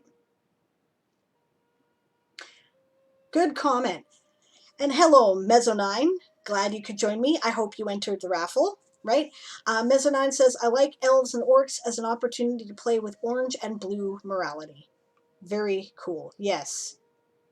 Joke says, Mez is everywhere. Mez is everywhere. This is what you can win, right? It's an actual physical book. It contains 5 novelettes, and novellas of science fantasy, right? A bunch of authors you may have heard of, right? Samantha L. Barrett, Sarah Daly, Jamie Lackey, Kat Rambo, and myself, right? Kat Rambo just won the Nebula Award for Carpe Glitter, like just a few days ago, right? She's also a World Fantasy Award winner. I'm pretty sure Sarah Daly has won. I think she won a Nebula at some point, right? I'm pretty sure Samantha Barrett has been nominated for a Nebula at some point, like I was so proud to be able to be accepted into this book because this is totally a level up for me. Right? Collectors, nice beautiful hard cover. It contains, well, it's not a hard cover, it's a really good solid quality trade paperback style cover with this interesting graphic on the inside, like so. And it will contain this, what, other way, right? Which is a collectible card featuring my story in the book, right? And it will be signed. So, and I will mail it to you on my dime. So, hello, Big Mac. How are you? I have not seen you in a very long time. Big Mac says, nice to see you are published now. Thank you. I am actually qualified for SIFWA membership now. I am in the process of filling out the application. I have been pro-published with the story now. You have to have 3 stories like that you have published at pro rate. I have also done some book publishing. So yeah, it's awesome. So yeah. Yeah, Mezzo9 says basically morality that doesn't fit anywhere in the framework we understand rather than black, white, or shades of gray. Yeah. Yeah. I mean, it can be funny. I mean, I explore that too, right? Elves and orcs do have different codes of honor than we humans do. I do draw upon other things for inspiration in this department, right? Like my elves take a lot from the British Royal Navy and British and French colonial culture in that time period. But they have their own stuff too that is very unique to them. And orcs, well, they're kind of Klingons with a twist, really. So I draw upon a lot of warrior style cultures as the writers of Star Trek did, right? You'll recognize elements from Mongols, from the Japanese, from like the Teutonic Knights and Vikings and stuff like that. So, yeah. Mezzo9 says, example, elves and dwarf fortresses. Oh, sorry, I missed. Yeah, Big Mac says, I'm good, thanks. Long time no see. Yes, it has been a very long time. Big Mac is one of the OG Spelljammer fandom community, right? Which is where we met. And how the Toy Soldier Saga started was that it started as Spelljammer fan fiction, right? And it evolved over time to be its own thing.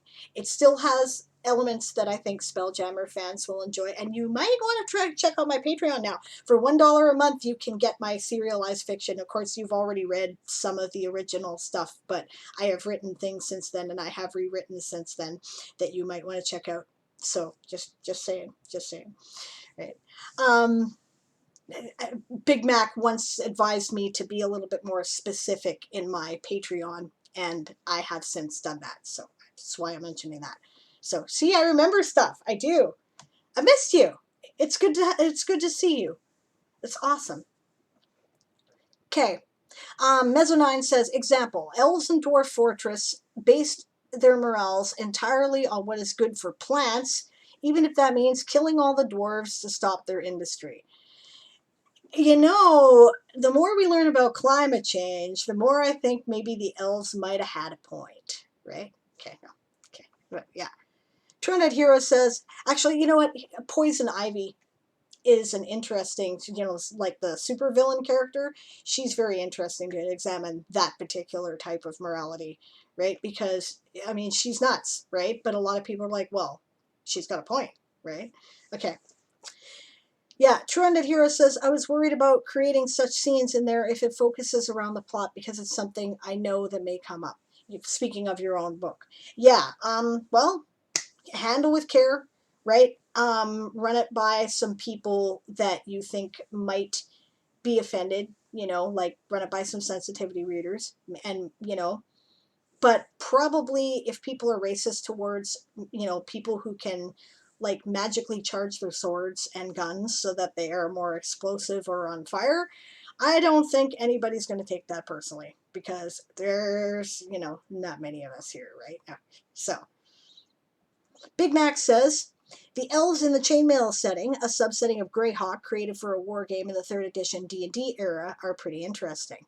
You know, I know very little about them because I never played a lot of Greyhawk, right? I played mostly Forgotten Realms and a little bit of Kryn, right? And a little bit of Dark Sun. And when 3.5 came out, I tried Eberron. I did not like it, but I tried it. And Planescape and Spelljammer, obviously, right? So, but Greyhawk, I never gave a lot of attention to. So, Rowan is like, you know, flogging my sales pitch there. She says, spend the money, join Sable's Patreon, you know you wanna. Yeah, she's one of my patrons. She's awesome. Rowan and I have been friends for a long time, too. Big Mac says, elaborating about the elves, they in Greyhawk, they're in the chainmail setting. They moved from mountains to build cities on top of portals where demons were coming out, and then decided to take over the entire continent to protect it. Yes, the justifications for colonialism, aren't they lovely? Really interesting that an early setting like Greyhawk brought that in and started examining it. Strange ethics there, he says, go on to say. Yeah, I agree. And Big Mac adds, I never knew that chainmail existed until after the 4th edition era. I've been trying to catch up. That's cool. So this is a thing that you're like kind of almost, you know, immediately focused on, right? That's cool. Yeah, I didn't know anything about it, actually. So that's very neat. Right. Okay, so my phone is finally rebooted. Yeah. Big Mac says it's kind of the opposite side of the Greyhawk continent. That's interesting. That's very interesting. Huh. Neat. I'm gonna have to check that out now because I'm very curious about that setting. I bet you that Aaron has played in it though, and the reason why I say that is because you may recognize some elements of those particular elves that are similar. Like it's not the same, but I can see the influence, right, in the elves that he created for Tovis Neris and Sol Tovis Neris on his World of Carthan, which is now officially part of the universe and that I've based a lot of the plot information on. Right. Okay. So anyway, now that I've got to do a little soliloquy here, there, Big Mac, that has nothing to do with my story immediately, because I was telling the World Anvil people who have joined me here on ways to make use of the RSS feed that they just established as a feature on how to publish their updates to their blog, to their author pages, and all kinds of stuff like that. And I was on the final leg of it, but I have like an authentication code that I get from Amazon to upload to maintain security, and then my phone had to be rebooted. So anyway, I'm going to just finish that up, and then we'll go back to what I was doing, right? He says, I need to check out how your world has changed with the purge of Spelljammer elements. Yes, yes you do. Here, I'll tell you what. Here's how you do it. You go to this URL.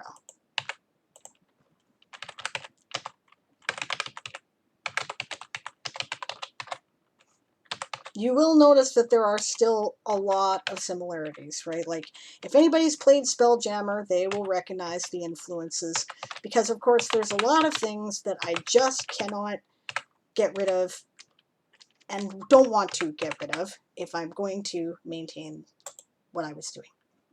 So that's the URL. Hopefully that works. If it doesn't, then tell me. Okay. So in the meantime, I'm going to log into my Author Central account here.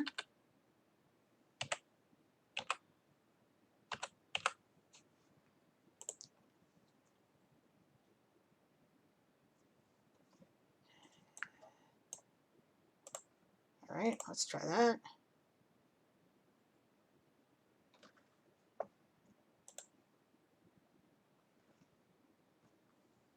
Okay.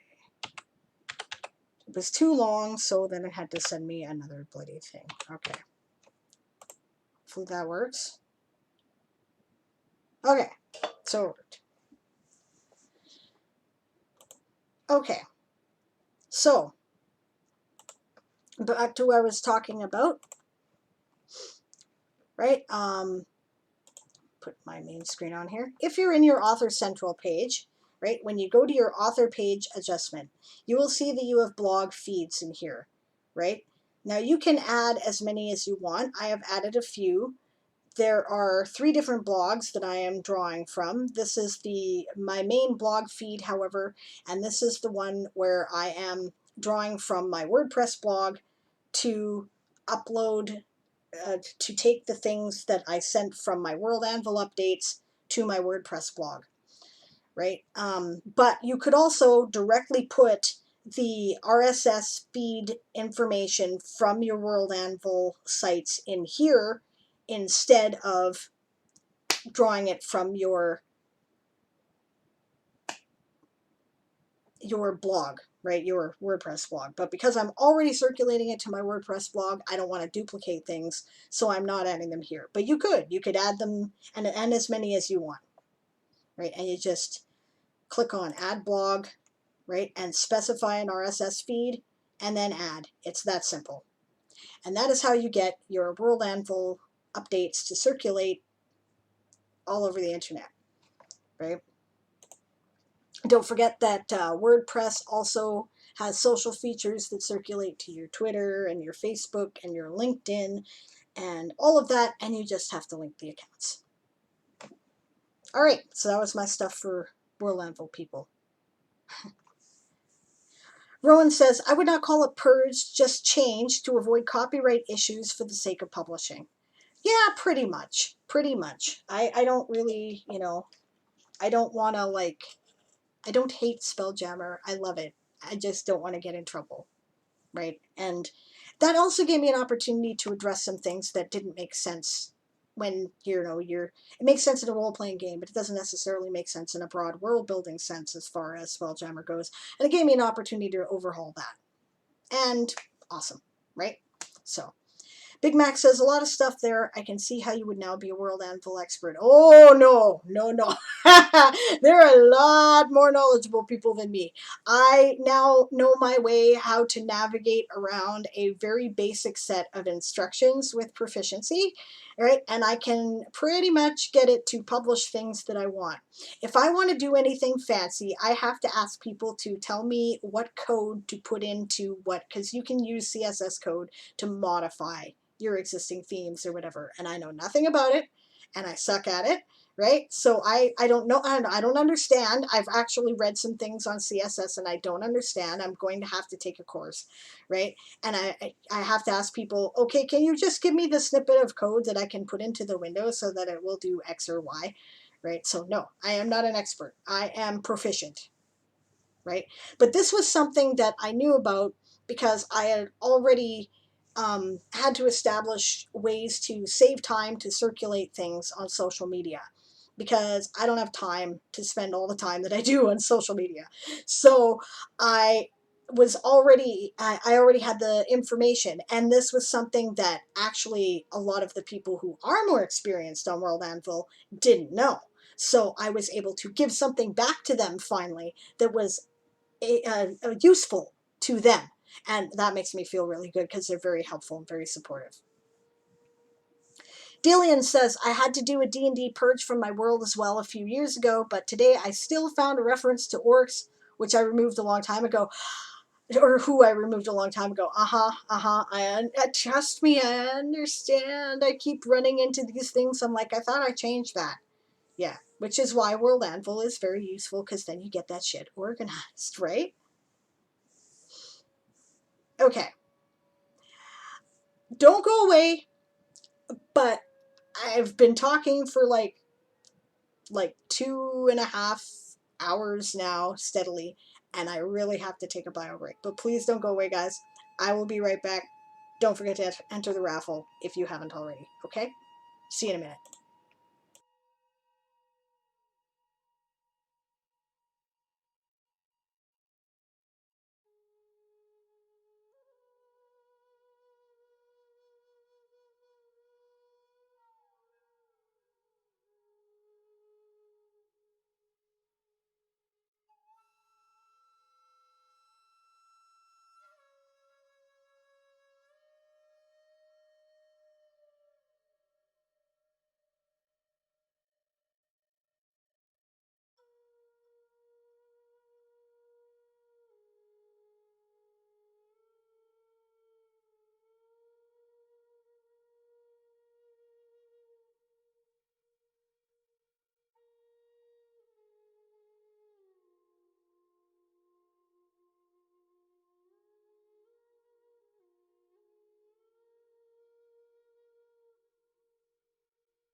All right, I'm back. Thanks for your patience. I gotta tell you, I have this killer headache today. I did something terrible to my neck last night, and it's just driving me insane.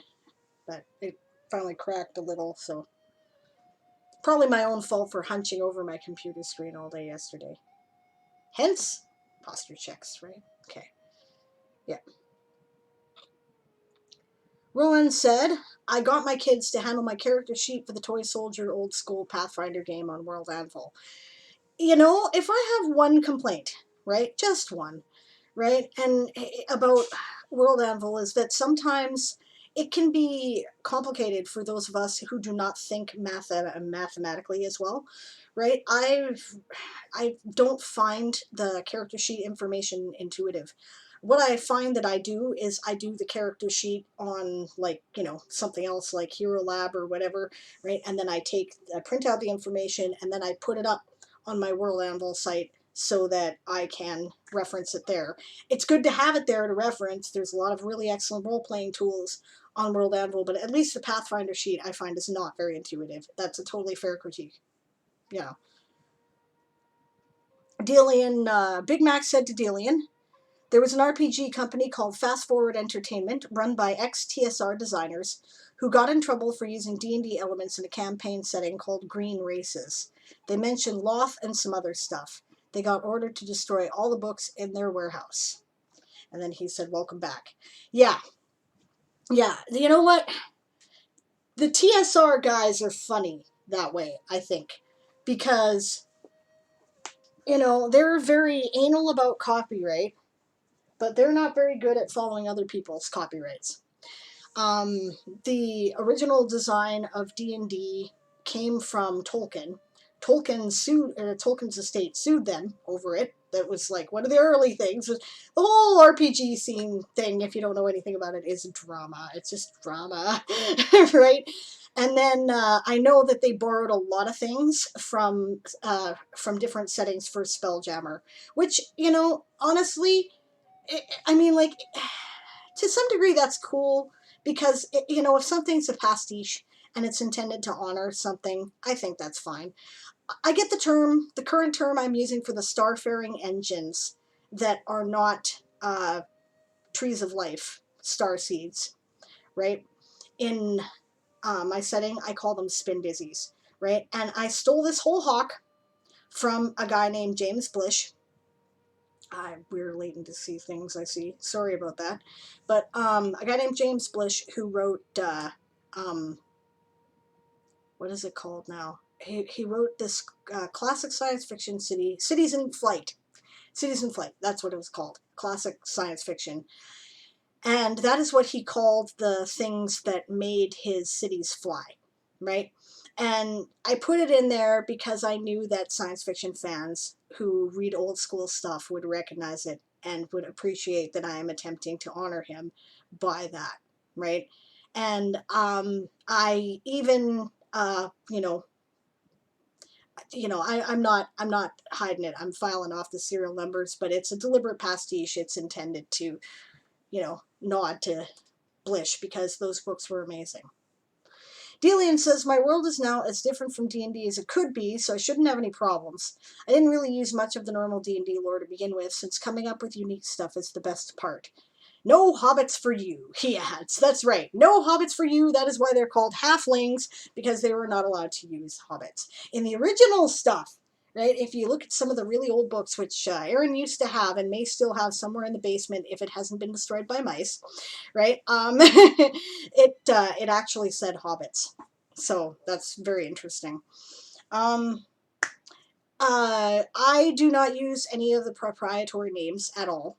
I have totally changed the settings, right? I have substituted my own settings, right? So it doesn't even look like the settings that it came from anymore, in a large extent. Only when it was relevant to the plot did I keep it, right? And for things like religion, I draw back on the stuff that I know that wizards drew upon in the first place, right?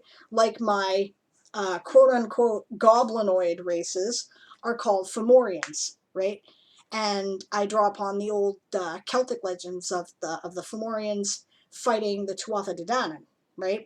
But I also cross it over with stuff that went on in Norse legends, because a lot of that stuff was borrowed from them too, right? And then so the pantheons are a combination of Celtic and Norse deities with the occasional neo-pagan take on something else thrown in, right? So that's because that's where they got it all, right? That's I'm a Wiccan priestess. I've been a Wiccan priestess for a very long time. I read a lot about mythology. I know where they got their information from. So I just go back to the source material and I use that instead, right? So Rowan says to me, I don't know if you or Aaron is in charge of the old school World Anvil page, but the game day on it is still Saturday for us to stream the game. Thank you. Technically, he's in charge of it, but I do have editing options there, and I will fix that. Maybe I'll do that right now. Big Mac says, sounds like that would appeal to Legends and lore fans. I bet it would. I found it really interesting when you remember when I was doing all that elf fan stuff that I was putting out there, the elf dictionary and all that, the Esperar dictionary, right? That was when Napster was still a thing, right? And I was discovering a lot of pagan music by searching for it on Napster, right? And I ended up making these soundtracks that equated a lot of the stuff, like Sahanine's soundtrack drew upon a lot of moon goddesses and whatnot, right? So it was very, because I was looking for inspiration, right, to think about the fan material that I was creating, and I, you know, ended up finding connections that enabled me to do the research as to where a lot of it came from in the first place. Uh, Elves are very neo-pagan, right? As far as I know, they made up all of the stuff in um, in the orc pantheon, right? Like it doesn't really have any good historical equivalent, but I made some that seemed logical to me, and I've been working with that. So, yeah. Big Mac says, I actually have that sitting right next to me now. Right on. That's very cool. I love that book, by the way. I thought that book was just the greatest thing. I My first acquaintance with which one? Legends, Lore, Deities, and Demigods. I don't remember which one was the earlier one, but whichever one it was, I discovered that in like my, just after I graduated high school, and it led me to researching some of these different deities from different cultures. So, yeah. Delian says, I'm an Estonian pagan. Awesome. Right? And I tried using our old religion and mythology for my worlds, and I even based a magic system off of what I know. You're totally going to, like, send me some links, right? Because I would be keenly interested in checking that out. We drew upon, like, Slavic deities for inspiration for our goblin pantheon. We did not, like, it's not the same, right? And understand that the Celtic and Norse and neo-pagan deities that we draw upon are not the same either, right? It has about as much in common with the actual traditional stuff as Thor in the Avengers and Thor in Norse legend have with each other, right?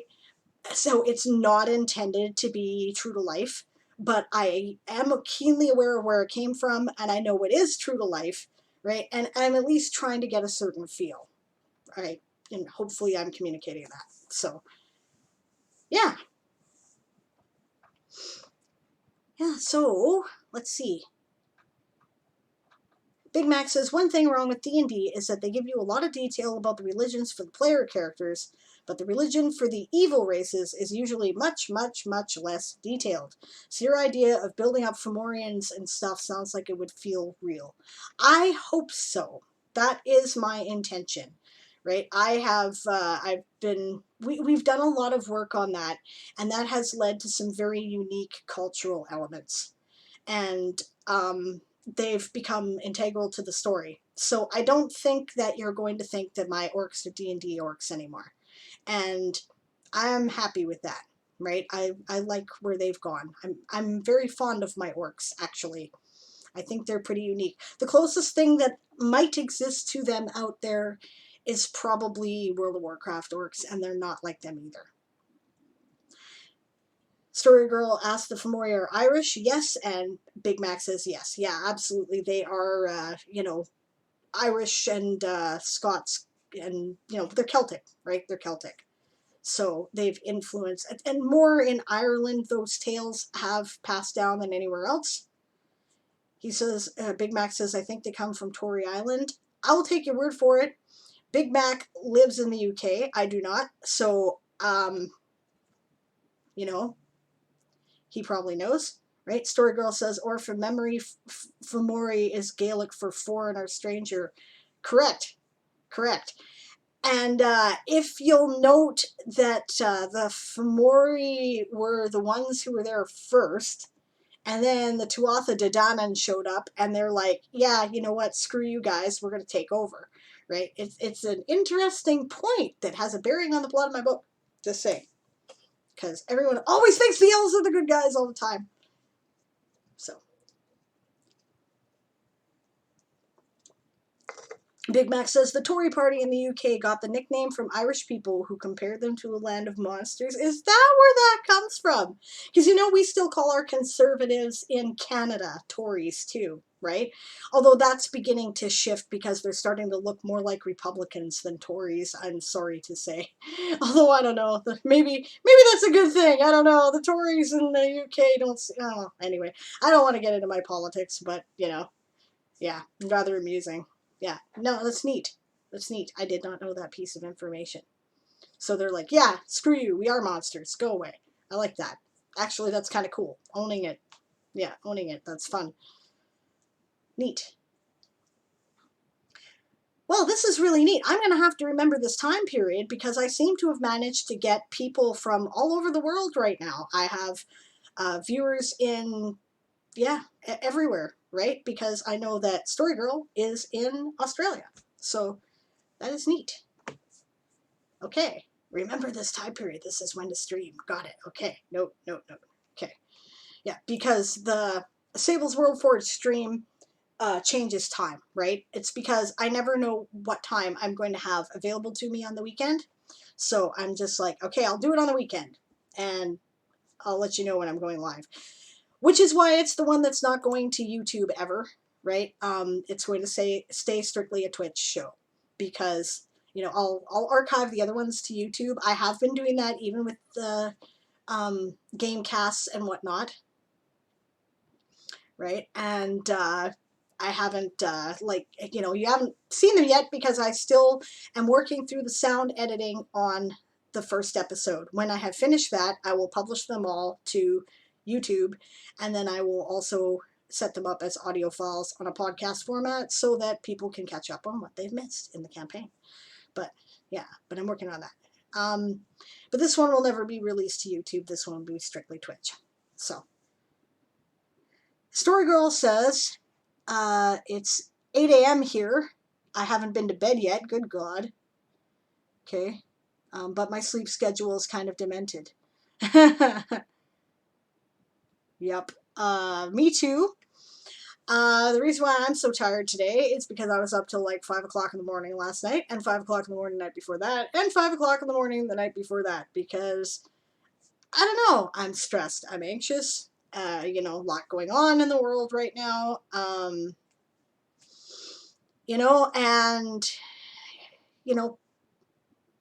plus I got excited because I got my new laptop, so I stayed up late to screw around with that and try to get it set up, and, basically it's just that, I don't think over much about my sleep schedule anymore. I sleep when I'm tired. I get up when I get up, and I, don't try to force it because I don't currently have a 9-to-5 job that I have to worry about. So I don't push it. Eventually I'll catch up. Lots of intelligent people and imaginative people have problems with sleeping, as I'm sure you know. Lots of us writers are like, insomniacs, right? Okay, Big Mac says, looks like the island came from Taraki.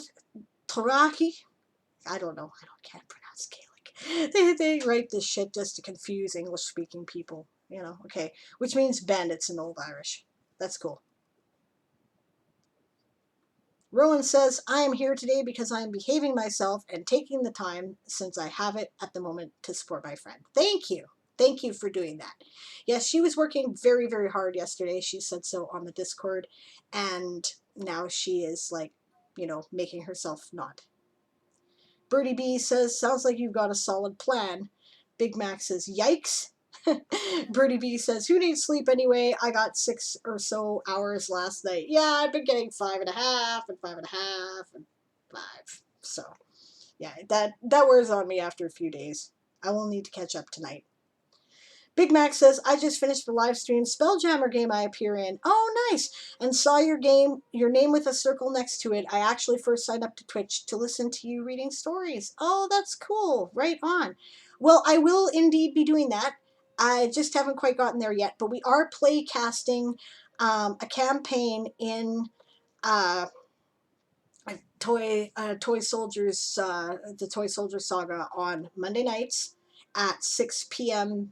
Pacific time, which is like ridiculous in the morning for you, isn't it? Let me think about that. That is no, that's like 2 a.m. your time. You're not gonna watch that. You're gonna have to watch the archives for sure. That's like ridiculous for you. That's not gonna work. But I think I archived my videos now for 60 days, so that's cool. And like I said, I will be putting them all on YouTube, so you can catch up if you want to. There's an interesting story actually. One of the OG Spelljammer people, right? Chris Hamilton found me on my Patreon, right? And I guess it was because I finally took down a bunch of the Spelljammer stuff that I had up on my blog, right? And he's like, "Hey, like, can I get the role playing stuff?"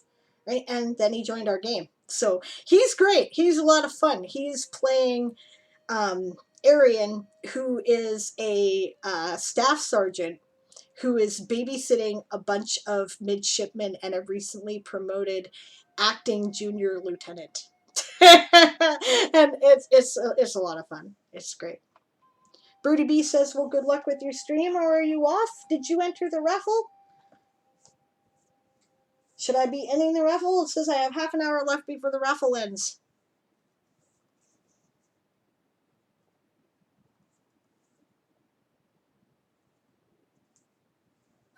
Darn it. Well, if Birdie B wins, then I guess I'll have to notify them on another server. Oh, that's too bad. Okay, that's all right. If you win, right, then I will get a hold of you. We'll connect on Discord. Yeah, Big Mac says YouTube playlists are good. You might be able to get a trickle income from that to fund new games and books and stuff. Trickle is definitely the description for income on YouTube. What? Yeah, it's chump change, man. It's totally ridiculous, right? Yeah. Birdie B says, yeah, we're in touch. Okay, good. All right. Have a good day. Thank you for joining me, and I will let you know if you won. And thanks for supporting me and the channel. That's really awesome. Yeah.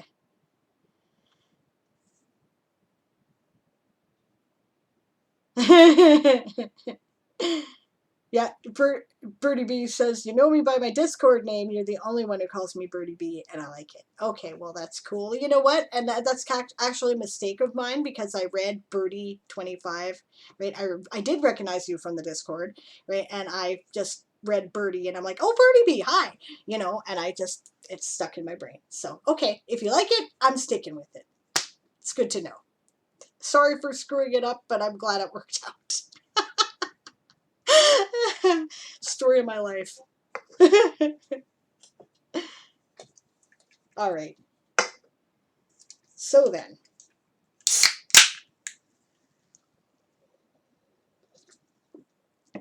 Caffeine fueled writer. All right, so let's see. I have done a lot of chatting and I have like very little time to actually work on anything, but that's fine, right? I think it was a good stream. Birdie B says, I've tried to change my Twitch name, but apparently these things are permanent or something. I know, right? I tried to change mine too so it would capitalize, but no, you're stuck with it, right? It'll show how it displays on like your channel or something, but it won't like actually change it. I know, it's weird. I don't, you know, I can see benefits and drawbacks. So,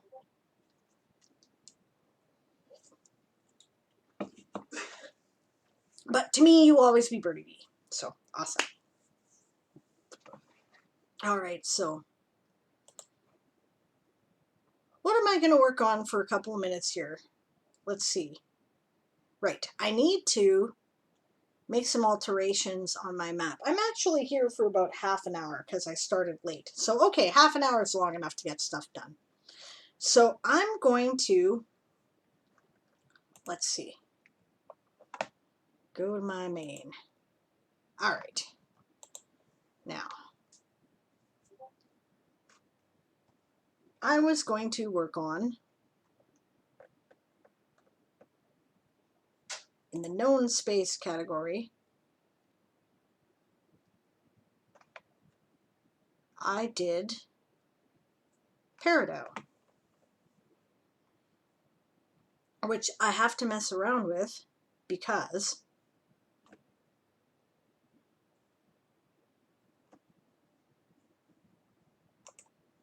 I have to take out some things which are like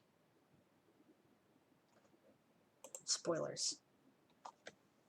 So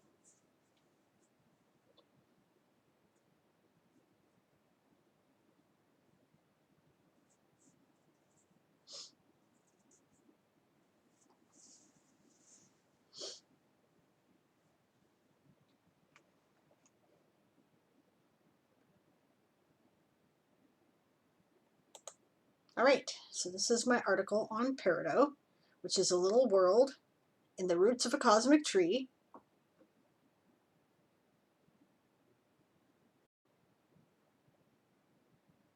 Called a Brussels sprout.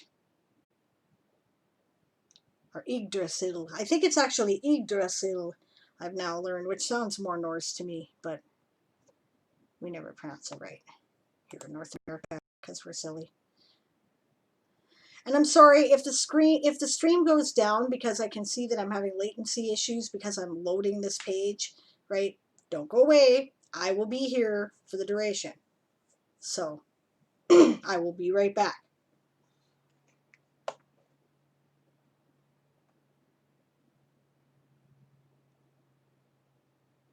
Yes, my computer is very slow today and I'm not sure what the issue is.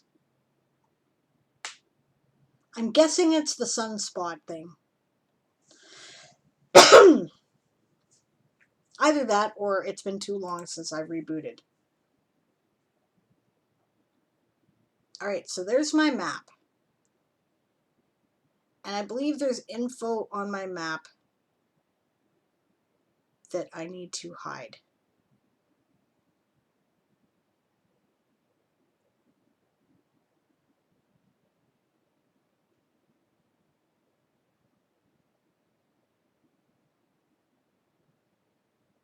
I'm just kind of skimming it to get a feel of what it is that I need to reduce here. Am I still live? Good.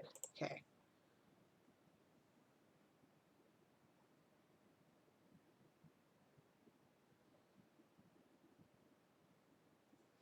See, because the thing is, the Toy Soldiers Old School campaign takes place before the events of the books. And this is written to correspond with the start of the books.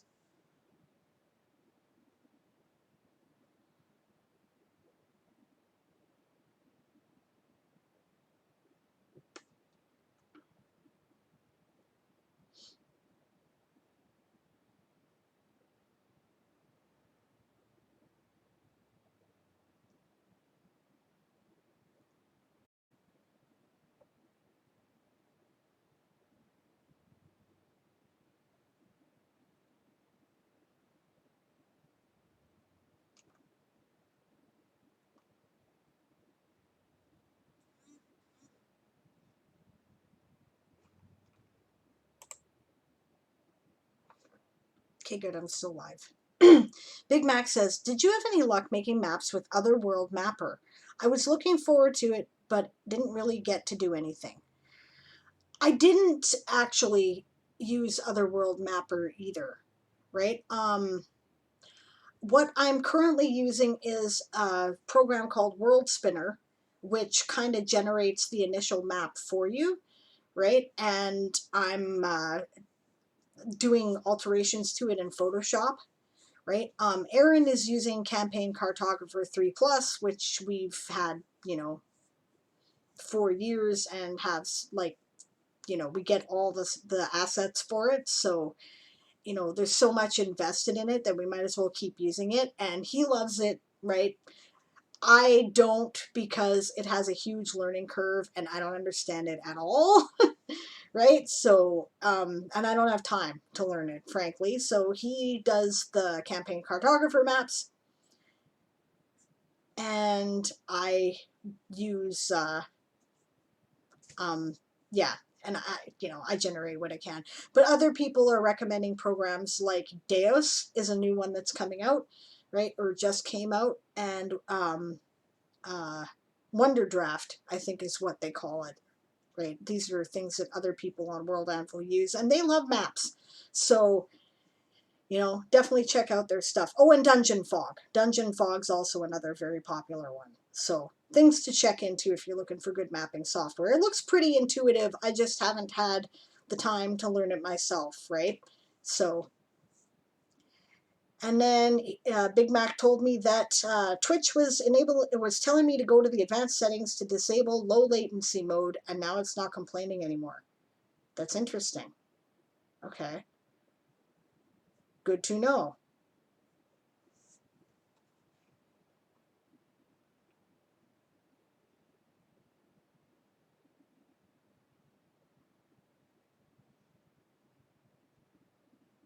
I wonder how I do that myself. That would be a good idea.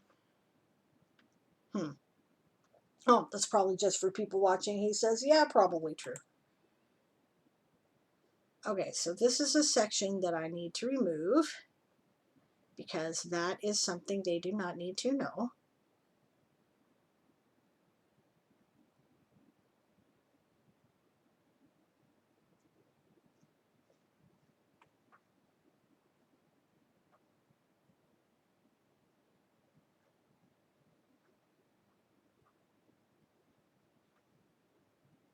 And that's something that probably I should take out. Okay. So then, I may have some more loading issues here because I just opened another page. Birdie Bee says, "Hell, I take it back. Hello, I'm not leaving." Welcome back. I'm glad you came back. That's great. Didn't have to go. Whatever it was canceled, I take it. And Big Mac says, so no dropouts, just that warning. Okay, that's good. Cool. Sorry that this is being a pain in the ass today.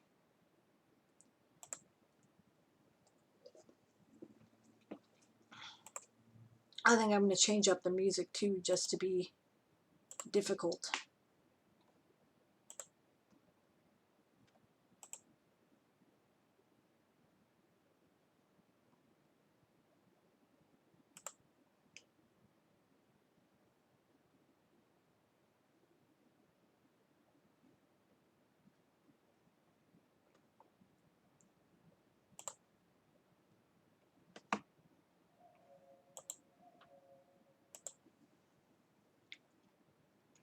Wrong thing. Okay.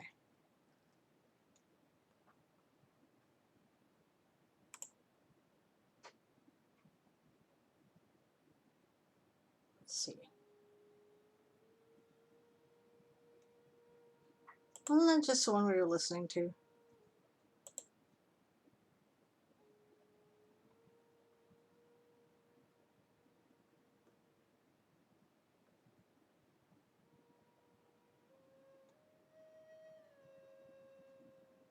Ah, well. Okay. Birdie Bee says, so now I'm watching you and walking my turtle. That's awesome. Right on. Big Mac says, I don't see your Ko-Fi link on the World Anvil page you sent me to. Is this a replacement website you were working on? No, it is not. So let me check and see what went awry there.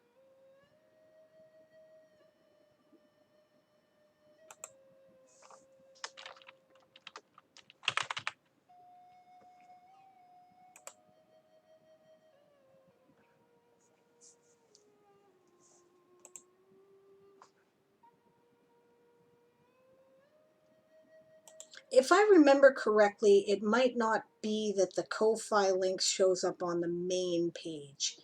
That's right, it does not. Okay, so how you would find it is to click on any of the articles, right? So,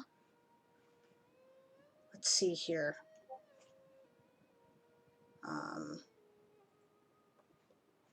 Why don't I show you the one I'm working on right now? This would make sense, wouldn't it? Here you go. This is the article I am currently working on, if you guys want to check out the page. And you can get the Ko-Fi link there if you want, which is awesome. Yes. For some reason, the Ko-Fi link is not on the main page of the website, but it is on all the article pages. You just have to scroll down to the bottom. And that's down there. And thank you very much if you're considering buying me a coffee. Much appreciated. That's really cool.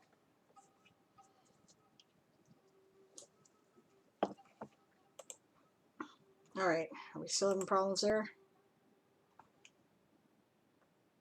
Okay, I'm going to shut this down so it doesn't keep loading up the lagging things here. It wouldn't do this if I didn't want music, by the way. If I didn't need music, it probably would not be lagging, right? But actually, you know what I should probably do is just give you the damn Ko-Fi link. Wouldn't that make more sense? Wouldn't that make more sense? It would make more sense. This is what happens when you're tired, right? Okay. If anybody does want to spot me a tip, there's the Ko-Fi link. And thank you. Thank you for considering it. That's awesome. I really appreciate it. Cool. All right, now, where am I here? I'm editing. And what I am doing is editing the sections. That's the big part that was a problem, because there was stuff in the government section here that I would like to change. Now, like I said, I'm currently using the BB code editor, right? So if you're familiar with how forums generally work, then it's not a problem. Birdie Bee says, what makes sense in this modern era? Touche! You know, there's a very good chance this might be the apocalypse. I'm just saying, a lot of the signs are like, you know, pretty close. You know, and if climate change ends up giving us Fimbulvinter, then we know that the Norse had it right too, right? So, you know, yeah, definitely. You know, I watched this, I'm sure it was going viral yesterday, part 2 of telling my past self about the pandemic, right? Yeah, it's well done, right? Because I keep thinking to myself, I read this book, you know, I've read all kinds of dystopian future novels. I'm kind of prepared.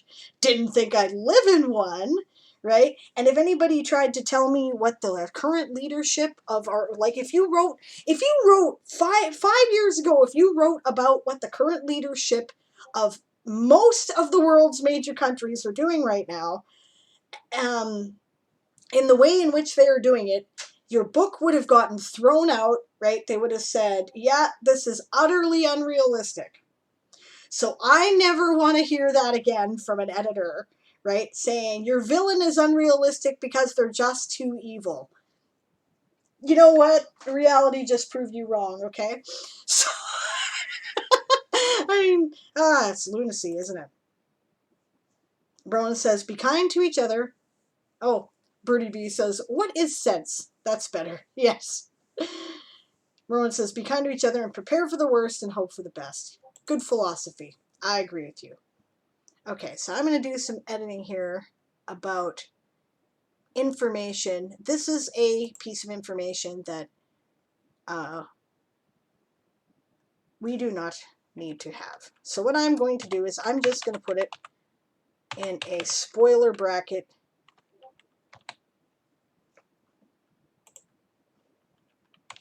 Right, because you know what? I have mature players, and you know, I would hope that my players are not going to, well, Aaron's players, it's his game, are not going to be like ridiculous about ruining it for them and everybody else.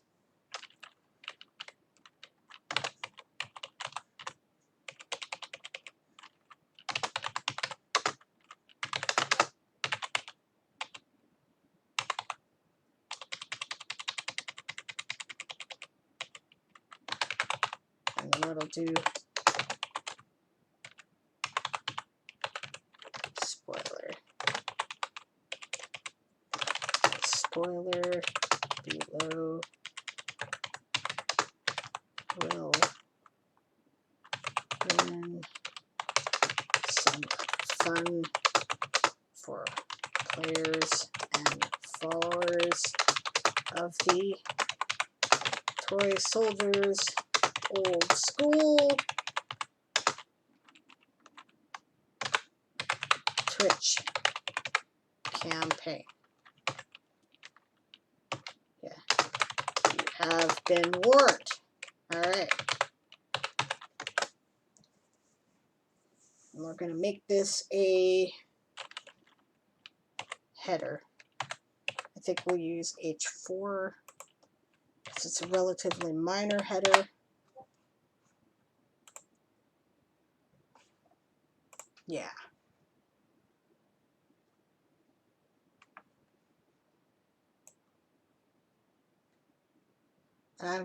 Yeah, I want the URL there too. So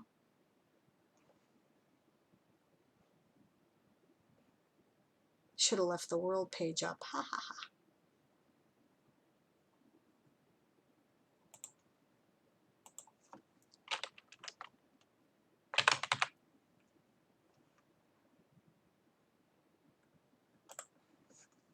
Okay, so beware of latency again.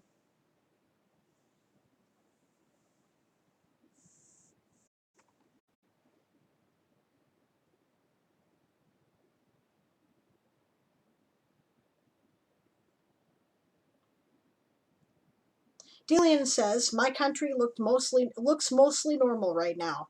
Went shopping and sushi eating a few days ago. No masks and everyone seemed normal.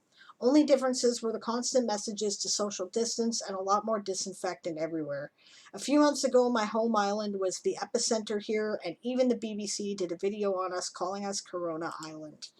Can relate, right? When Corona first appeared in Canada, it appeared in our province of BC, where it, I understand that the strain we initially got came over from Iran and China, right?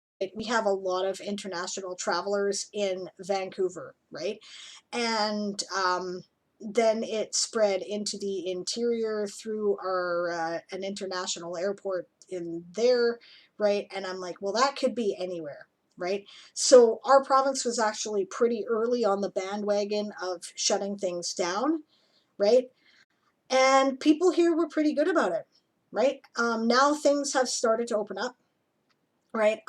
It's a little weird because there's a lot of rules about social distancing. So there's a lot less people in restaurants and stores and, you know, stuff like that. But even the restaurants have now opened with limited seating, right? And, you know, masks are recommended, but almost nobody's wearing them except employees of places. I always do because, you know, it's just polite, right? But there's a conservative streak here in the Okanagan Valley, right? And, you know, it's, we have reduced hours on things still, right? The banks are only open from 10 to 2. The grocery stores are only open till 8 o'clock at night, which is a real pain in my ass, I would like to mention, right? And I think that neither of these things does any good, because what it does is makes everybody kind of conglomerate and all do their errands at 10 to 2, which means that it doesn't reduce contact, at all, right? And there's the constant messages of social distancing. They'll only let a certain number of people in the various stores. There's hand sanitizer right when you walk in. We're not using reusable bags. You gotta, get disposable bags these days, that kind of thing. So, but we're better. Our BC is, in the single digits of new cases now, right? And, everything's dying down, and I think we've done a pretty decent job of containment. I'm actually very proud of our local provincial government and how they handled it. And combined with the federal government, I think they did a great job, and, I think we're going to be okay. So, of course, I don't know what the hell is going to happen when they open up the southern border. I'm a little scared for you guys there in the US, man. Rowan said that's about where BC, Canada is now as well, especially here in northern BC. No new cases in a couple days. That's cool. I was not up on that, and I. Okay, sorry about that, guys. Where did we leave off? I think I was reading Delian's comment. Our first one came from Iran, but it got big here on the island since we invited a volleyball team from northern Italy. The islands also got cut off from the rest of the mainland, but now we can move freely again. We can even go to Latvia and Lithuania freely. That's cool. We're not going anywhere, right? Some provinces are even still shut down, never mind the country, right? Our southern border is closed. Most Canadians want it to stay that way. No offense, we love you, Americans, but we don't think you're handling it as well. Rowan says second wave should be hitting in the fall, though, and we might be back to isolation land. Yep, that's absolutely true. That's what everybody has said. Yeah, Big Mac says, lost you, had to reload the page. Sorry you lost me. Yeah, don't know what went wrong there. I'm back. I can only imagine. I know that there's a lot of sunspot activity going on right now, and I imagine that is probably the problem. Right, so what I'm trying to do here was I was trying to load this page. Am I still live here? Yeah, that's a thing today? Okay, good. I'm glad to know that it's not the complete catastrophic failure of my internet. Because I was going to have a word with my internet company. But, because we pay for high-speed, good quality internet, so screw you if you're not doing it. You know what I mean? By the way, there are 10 minutes left to enter the raffle. For those of you who are considering doing so, reminder that, this is what you win. And I send that to you, wherever you are, on my dime. Might take a while to get there, though. Apparently, we are currently quarantining for 2 weeks anything that comes into Canada, right? So on top of whatever the shipping time was, we have to wait 2 weeks, and after that, and then we get it, right? Which I think is sensible, and I'm not complaining about, but it does make the wait time rather long, right? So, all right, so back to what I'm doing here. I am going to put a URL in here so that you can go to the campaign if you want to check it out, because that is why we are putting it online, so that people can check it out if they want to.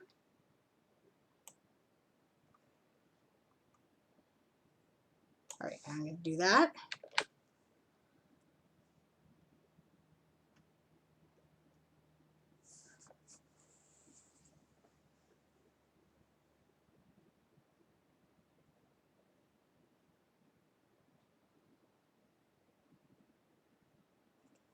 I'm just reading through here. Yes, there we go. That's the one.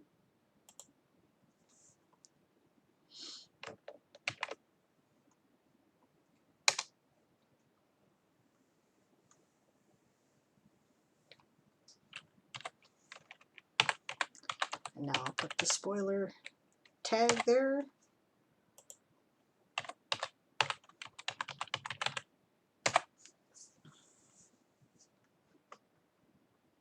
All right. Save those changes. Again, I may have some problems because I'm saving, so sometimes this is bogging things down.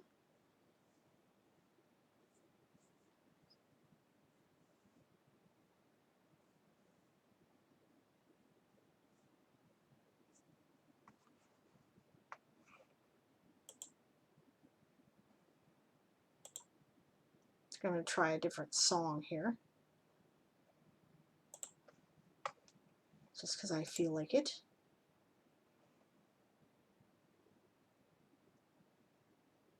Dropping a lot of frames again.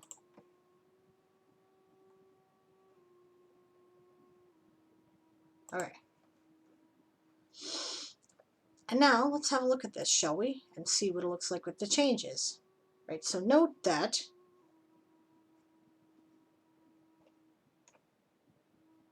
we have some information here that I've put under a spoiler, and this whole section should be under a spoiler.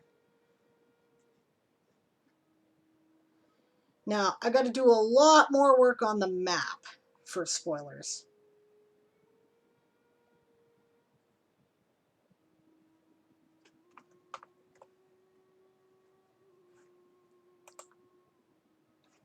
I'm still live, good.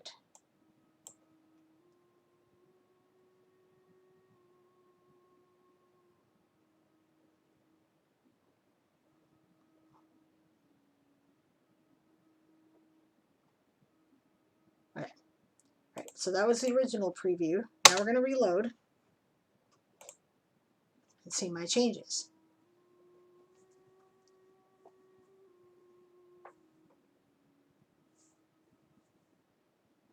Of course, this assumes it ever reloads.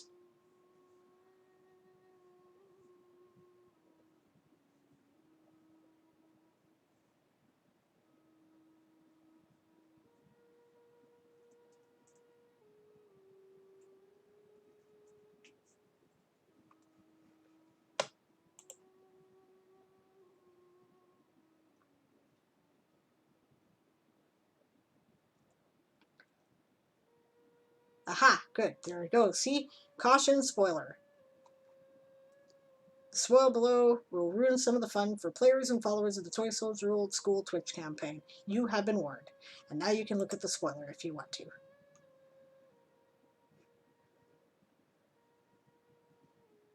I could limit it to a subscriber group, but I have decided not to.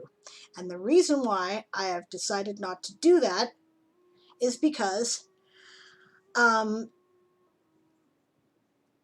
mean, that's the only case in which it applies, and it's specifically for our role players, right? Later on, like if you're just starting to read the first book, which is kind of what I've designed everything to be set at, then, you know, it's not going to matter because it's history, right?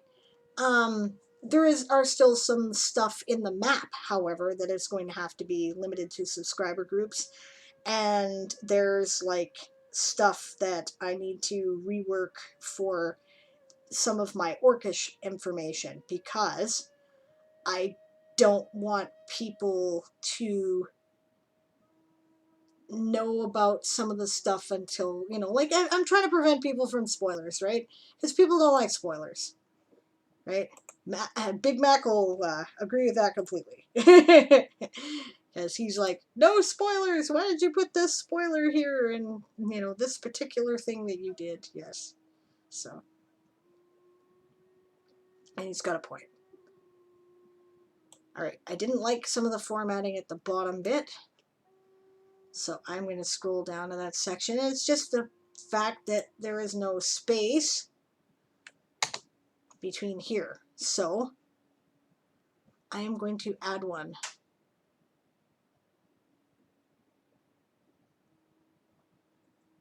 Somewhere there's a line.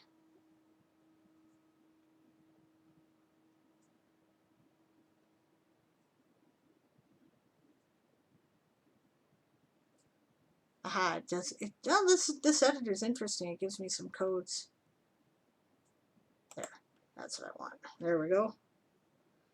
Just a horizontal line there to break that up so you know that that spoiler is not part of that entry. All right. Now, how are we doing on our raffle? And Big Mac says, laugh out loud, spoilers.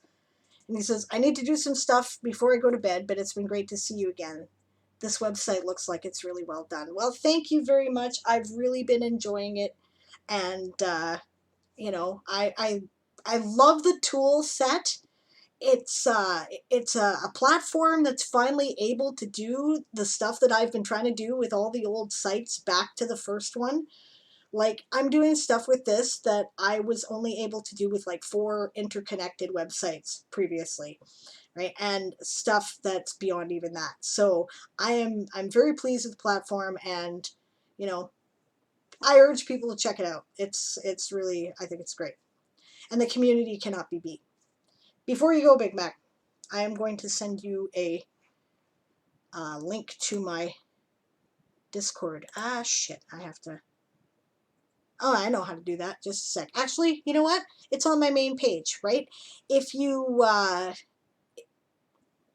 Delian says, World Anvil is magical and the community is lovely. Yes, absolutely true.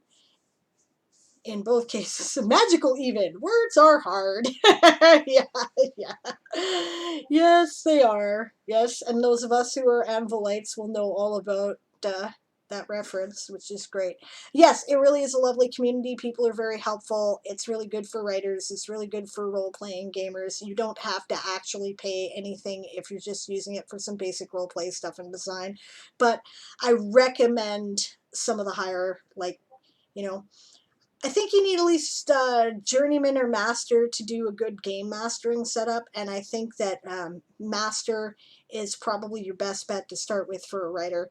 I've invested some, you know, like I'm one of the higher level tiers now. I'm part of what they call the inner sanctum.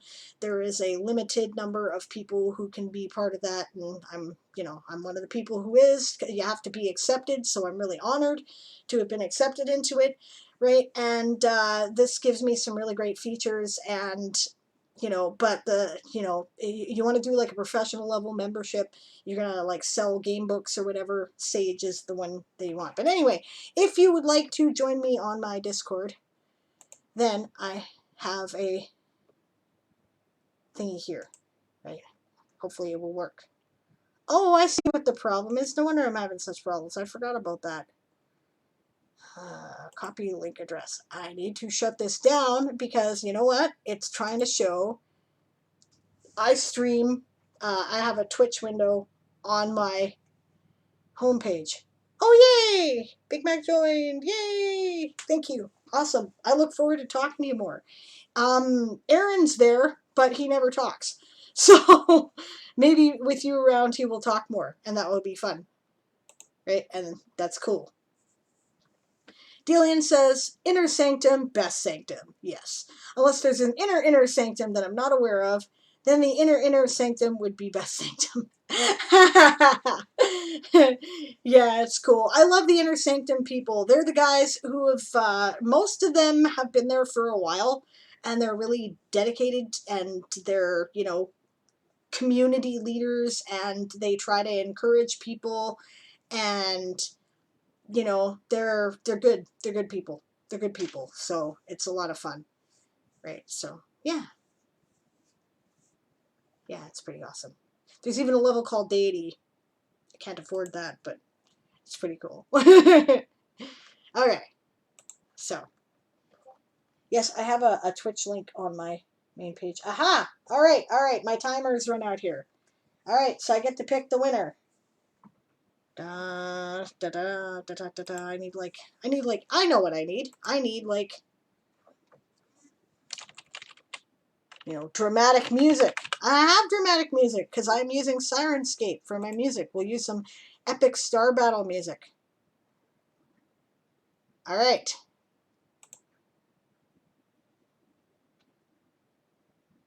Eventually. There we go. All right. I'm excited. Go back to this. Okay, and the winner of the raffle is Story Girl! Yay! Congratulations! I guess I'm sending a book to Australia. You will have to message me on the Discord so that I can, like, absolutely. Yeah, really, she says, really? Thanks. Yes, absolutely, of course. I'm happy to do it. I've mailed things to Australia before. You're going to have to give me your address so that I can make sure that I can get that to you. Right? And I'm sure it will probably take a little while because, you know, the conditions of mailing things under quarantine. But I will be happy to see you get a copy of that. And now that we've done that, I'm going to go back to the peaceful, quiet music. Theoretically. There we go.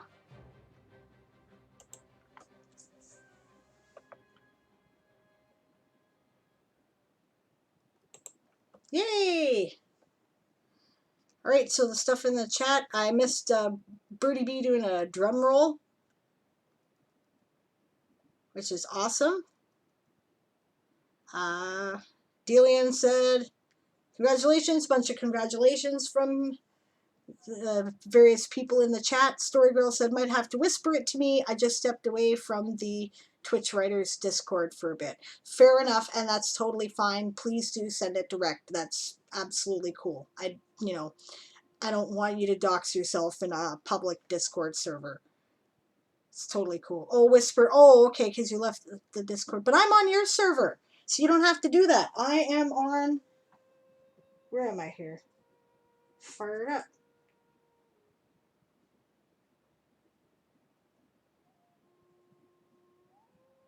I thought I was on your server. Sorry if my head is out of the video here.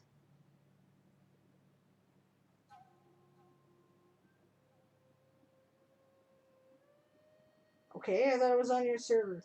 Well, shit. Okay. In that case, yes, if I can ever figure out how to access my whispers. Okay. Big Mac says, don't forget to put the book in the envelope upside down. Yeah. Yeah, absolutely. Oh, yes. Yes, I am. Done. Okay, good. I am still on it. I'm scrolling down here and I can't see where the link is. Oh, wait a minute. No, that's you there. Okay. All right, cool. Yes, the beautiful bubble nebula. That's right. Okay. Awesome. All right. Congratulations. I look forward to sending that to you. That is going to be fun. I hope you really enjoy it. There's a lot of really good stories in there. The writers are amazing. I'm honored to be included among them. They're just a great group. And stories are excellent. So, brilliant. Okay. Cool. And she says, thank you so much. And yeah, absolutely welcome. That's great. And congratulations. And thank you guys so much for all your support during the course of getting this up and going. Right. Current schedule is that I am running our playcasting campaign, Toy Soldiers Old School, at 6:00 p.m. on Monday nights. That's Pacific time. All these times are in Pacific time. So, for some of you, that's going to be ridiculous in the morning, right? And then I do Diane Writes, which is a writing stream where I do word sprints and answer writing questions in between. And that runs from on Wednesdays from 1 to 4 p.m. Pacific time. And then I do Sable's WorldForge on Saturdays and Sundays, usually time to be announced. So follow the channel if you're not already following, and then that way you will be up to date on when I go live. All right. And Story Girl says, and thank you for the stream and congrats on affiliate. It's a great feeling, isn't it? It really is. Just because you feel so supported, you're like, I started doing this because I'll tell you, actually, here's the story, right? We had to take our our Pathfinder game, because we're playing the Pathfinder system now, to online for the pandemic. right? And we thought, well, hey, what if other people, since we're going to go online anyway, maybe other people will be interested in playing like a new campaign. So we put it out to the people in our Discord, did you want to play? Right? And a bunch of people did. So we started the new campaign and we decided, hey, what the hell? Why don't we air it on Twitch? I've been meaning to start a Twitch channel. Maybe other people kind of be interested in listening, right? And, that was the start. And then I thought, you know, right? I see that I saw people in World Anvil, in the World Anvil community, doing world building streams, and I thought that might be fun. And then I thought maybe people might also want to do a writing stream, and if I set aside the time for writing, then I'm actually going to write instead of, get distracted by, uh, screaming about Into the Void on Twitter. And so I started doing that, and just the support was so amazing. It surprised me how quickly it was.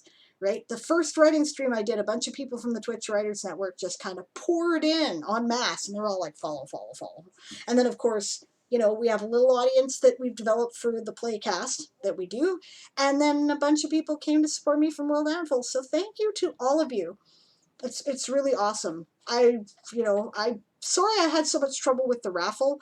I was intending to do like a couple of minor raffles too, but it just became impossible. I could only do the one because it was just such a pain. So, but keep your eye out. We'll be raffling off something every time that our characters make a level in Toy Soldiers Old School. So that's a thing, right? And I will have other contests and raffles and participatory stuff from time to time.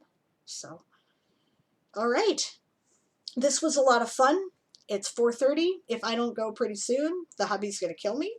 So, love you guys, and thank you so much for your support. See you again on, what is it? Yeah, on Monday. All right. Bye-bye.